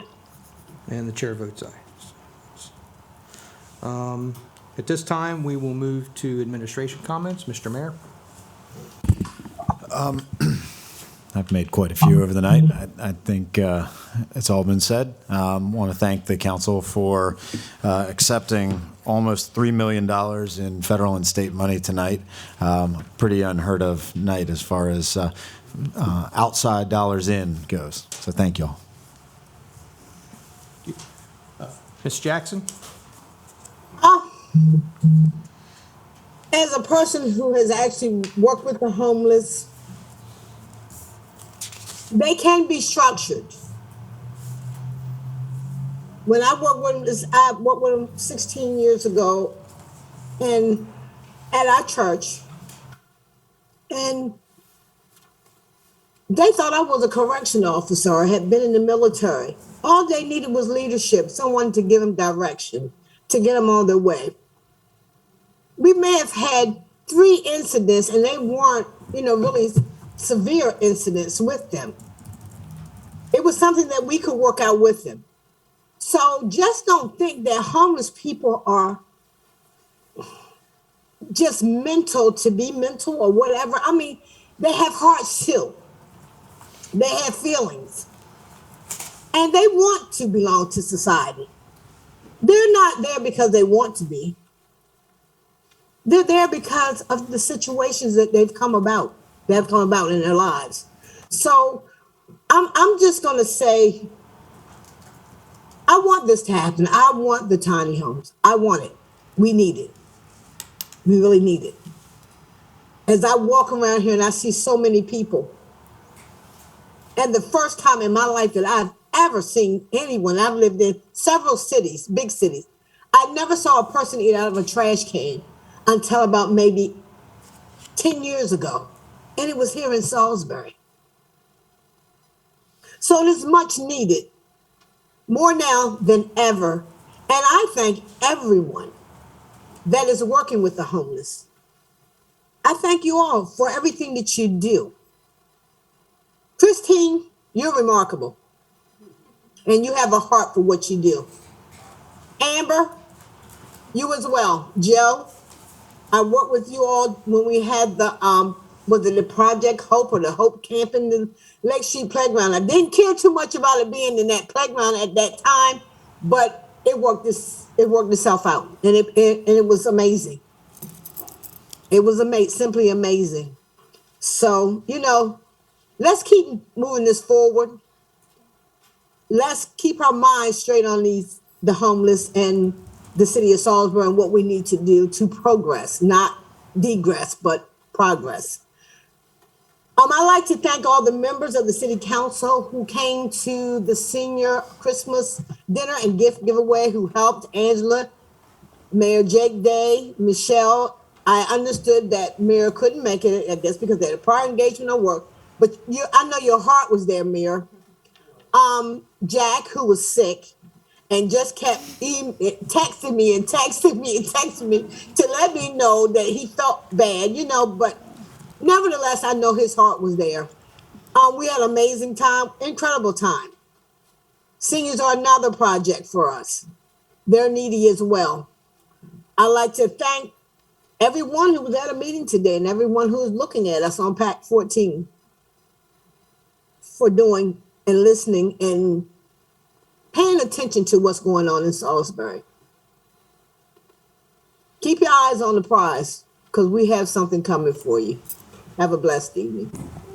Thank you, April. Ms. Blake? I do have a few comments. I just wanted to say that even NASA knows a rocket needs a launching pad. I just want to also be mindful and remind people that we are also the homeless' city council representatives. We also represent them.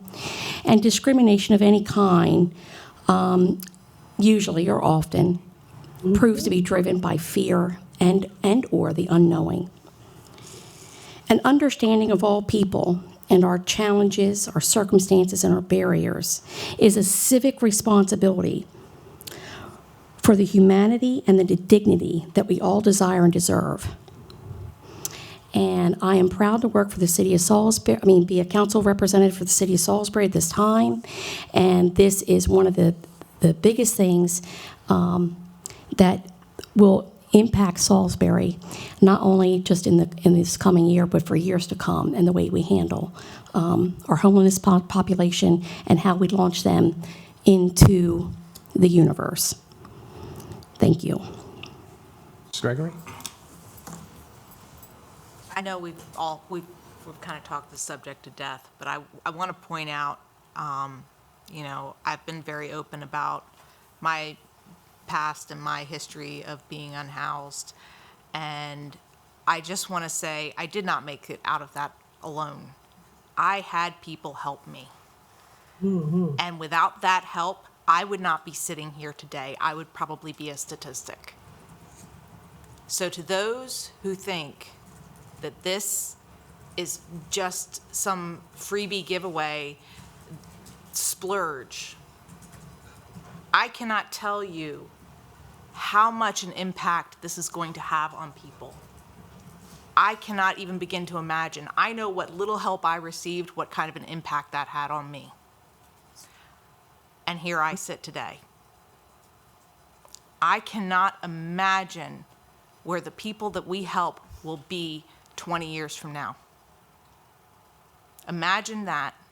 These are ripples that are going to turn to waves, and we are going to change the way things are done for the better. And that said, go get your vaccine, get your booster. COVID's still out there. Please be careful. So, thank you. Thank you. I'm going to ditto what everybody has said. I want to thank everybody for all the comments tonight. Thank you for being here, staying, being engaged.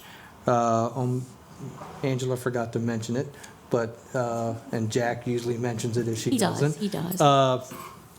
They are in need of blood for the blood bank of Delmarva. Yes. We are very low in the area, and so anybody that can, if you can give blood, please donate blood. If you cannot donate, please donate financially. With that, we are in the throes of Christmas, and I'm disappointed Andy does not have a Christmas sweater on tonight. But just hope everybody can take some time with your families, enjoy the holidays. And just a reminder, we do have a special meeting next week for Resolution 2701. That will be for second reading of that item on our agenda. And with that, we are adjourned. Thank you.